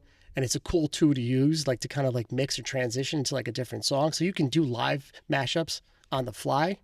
It's very difficult, but like, and if you mess up, it's like sneakers in a dryer. Everybody's gonna look at you like, ooh, it's a train wreck. So you don't really want to do. You want to practice that at home, right? Like if you're doing that, like you definitely want to like, oh, I think I can take these 2 songs, and this is what I want to do here, and get your timing right, your programming right, and you're like, okay, this is what we're gonna do. But a lot of times we do it in the studio, or Anthony will do it in the studio, and he'll send it to us. I'm like, oh, this is fucking dope. Yeah. Like he took shots. We heard it like on a TikTok, and he took shots by LMFAO, and he mashed it up with Venga Boys. We Like to Party. Oh, that's a good mashup right there. So like he heard the edit, but like they didn't do like a full song, so he did like a full song. He's like, oh, I'll take this, and it's people hear it. And they hear like the Venga Boys, like, we like to party. And then all of a sudden you hear everybody. People are like, their heads turn and they're like, what just happened? So we take a lot of those music, which were current songs, and we make them recurrent, kind of like turn them into like newer songs, I guess. And we play those songs at weddings, and people are like, oh, okay, that's freaking cool. So you got to take an older song, you got to put a little twist on it and put it out there. And then you can make a night for people, because newer music right now just ain't happening. Yeah. So we take a lot of like older songs like Whitney Houston. We have like, if you went in like my library of music, like I have 20 different remixes of I Want to Dance with Somebody. There's like a Whitney Houston with Kygo. There's a song. Yeah, that's Higher Love. Yeah. There's that which is a great song. Yeah. He did an awesome job with that remix. That was super popular 2 years ago. Like we played that at every wedding. Because that same station that the Taylor Dane song comes on, and when we play that station, that comes on too. And there's another DJ that I follow, Sickick. Okay. He wears a mask. He also he sings too. Yes. And I started following him like years ago. He did one with, it was Phil Collins, In the Air Tonight, and another song, and it was on streaming for like a hot minute, and it was so good. And I don't remember what the other song was with it, but I was like, this is amazing. And then it was off streaming, and I couldn't find it, and I was upset. But he did the Post Malone and Cooped Up and Return of the Mac. Okay. He did that that mashup, which is like, again, that plays in here all the time. Which is great. So like a lot of DJs will do those mashups, and they're cool. We'll use them as a tool. If we could take them, if sometimes we can retweak them. Generally Michael Jackson and Phil Collins, In the Air Tonight. Oh, it was unreal. Yeah, 2021. That was the one. It's on YouTube if you get a chance. I'll definitely it's a good one. Look that up. No, that's dope. So that's kind of like a lot of our tools that we use for weddings nowadays. Like, just kind of make it interesting for people. Like, again, like going back to Whitney Houston, like we have several different edits. You have to know which one to play for which wedding, though. Yeah. I mean, if you have the right crowd and they're like more kind of like into EDM and dance, and you want to keep the vibe and the energy up, you're going to play the remix. It's her vocals. It's just a different drop. It's a different beat behind it. And people are like, oh, this is freaking cool. But they're still singing along. And then you just might have an average, normal kind of wedding where, they just want to hear the original. And you're like, all right, that's cool too. Yeah. But I'm going to shorten it.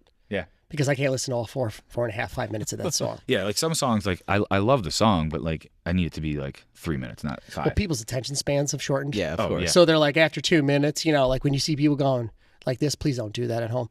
If when people do that to a DJ, you're like, I'm just like, all right. Like I get it. Like, you know what I mean? Like, all right, moving on. And that's how you kind of keep the energy high, like at a wedding. Yep. Like you just keep it pushing. All right, next song. Yeah. Next song. Dude, we said a lot of things. Dude, you asked the fact that we got into the difference between pasteurized raised eggs and free range. I was in my head. I was like, this is an awesome moment right now. I don't know how we fucking got here, but we got here. Well, we can watch it back and figure out exactly the path that we got to that. Well, because he started talking about at home and buying certain things. I was like, yeah, let's dive into that. And then, I mean, this is what we do. And then we went down kind of a little bit of a wormhole, a rabbit hole. It happens. Yeah. That's how this goes, man. Because we started this. I feel like in here, I just talk to people all day, and it's enjoyable. And but it's in like small chunks of time. So here it's like, hey, let's open the door, block off a couple hours, and wherever it goes, it goes. I love that you guys are doing this. This is cool. This is my first podcast ever. You did good. You know, I listened to a bunch of them. Yeah, it takes a little second to kind of warm up, hear your voice. Yeah. You know? And Yeah, especially with the headphones. Like, you're like, whoa. you're like, this is what I sound like?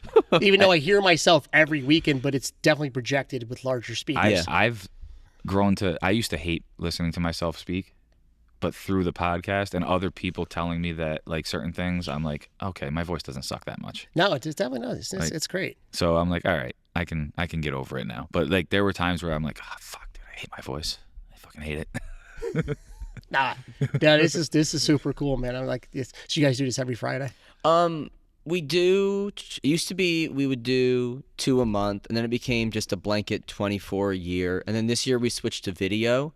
So I don't know how many we're gonna do this year. Okay. It's just if I have cool, see what happens. if I have cool people that want to come on, we do it. So yeah, man, it's a blast. But I appreciate you doing this.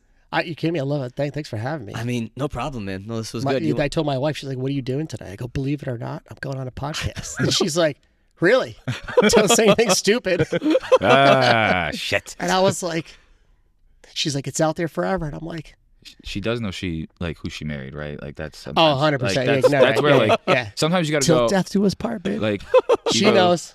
She absolutely fucking knows. Like, don't say anything stupid. You know who you married, right? Yeah.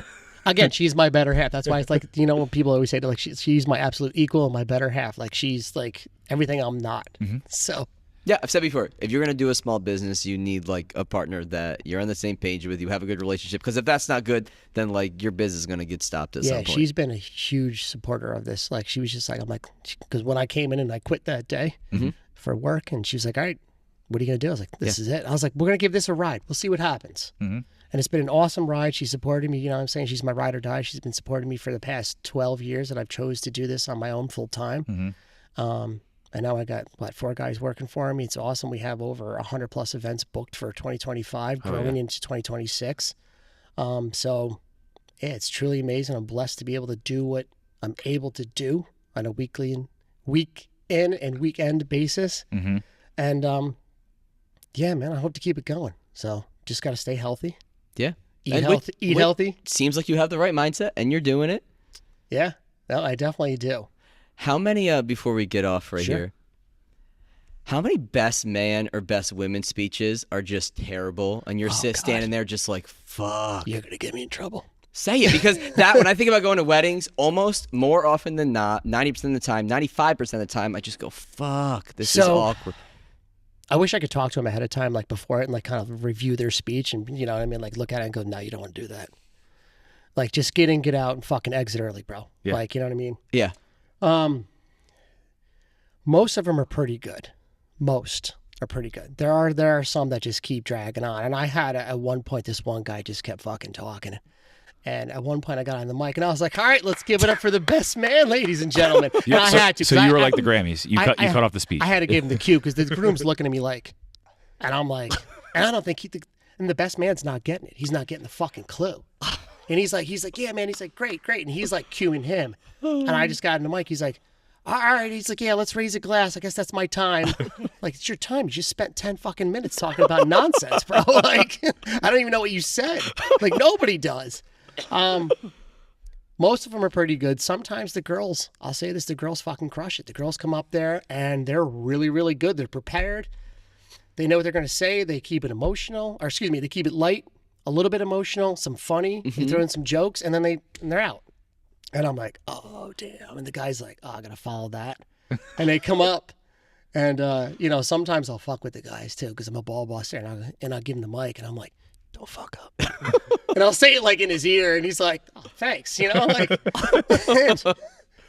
so, you know, but I'm just trying to get him to calm down. Yeah. You know, and I'm like, look, you know, I know it's extremely difficult if you're giving a toast on home. Here's my little piece of advice. You're going to write it down. Definitely write it down ahead of time. If you're going to wing it, you better be really fucking good. If you're not, write it down ahead of time. You're going to read it over 20 times. And, you know, you're probably going to miss some things what you wrote down, but that's fine. You're going to freestyle it a little bit, and that's all good. And just look at the couple. Just look at the couple. Nobody knows what you're going to say, so it's not a big deal if you miss some spots. Just look at them, and if you know, you know what I mean? If you know it's it's going sideways, just put your drink up in the air and just let's toast to our bride and groom. Just end it and get the hell out of there. I mean, that's all I can tell you is just like, just look at them, talk into the microphone, please and thank you. My videographers would appreciate that. And yeah, man, and just, some are good. Most are good. Excuse me. Some are, I had one guy. Oh shit! You're gonna keep me talking. Go. I had one guy. He just kept talking, and then he sat down with the mic, and he kept talking. Nobody knew what was happening, and my man talked for like another 5 to 10 minutes, and it was painful. It was extremely painful. We didn't know what to do. I think he was a little off, and we were just like, we're gonna let this guy ride. Fathers of the bride. That's not one person I can cut off. No. That man can talk for 45 minutes if he wants to. And one did. Because he paid for the whole fucking thing. So I was like, all right, bro. And he's just like, I know I'm over my time here, but I got a couple more things I want to say. I know the DJ told me to keep it short, but screw him. And I was like, oh, shit. And everybody's looking at me. I'm like, oh, fuck. I'm like, okay. I definitely didn't say that, but all right. And he just kept going. But he had the money, so we extended the wedding. It was a great time. Everybody had a blast. So, because we had to extend the wedding because it was, it was a whole ceremony that he did on the mic. It was about 40 minutes. He talked at length. So I wish I could review it with people ahead of time. It is what it is, but it's all good. So with with best man or maids of honor toast, my advice is just keep it short, keep it sweet, under 3 minutes. There's a lot you can say, but don't, and just raise a glass. Cheers. Done. Cheers, man. Vinny, this was great. Appreciate you. Thank you, guys. Yeah, NonStop Music. Everybody look it up. NonStopMusicDJ.com is the website. You can look it up. There's myself, DJ Anthony, DJ Tyler Mack, DJ Sutton, and DJ Toom is our group of team members that are all DJs. And they're awesome. So that's where you guys can find us. Find us on Instagram, too, and all social media accounts as well. So this has been a blast, guys. Thank you for having me. I appreciate it. Thanks, man. Appreciate you. Appreciate you, man. Thank you. We'll catch everybody next time. Thank you.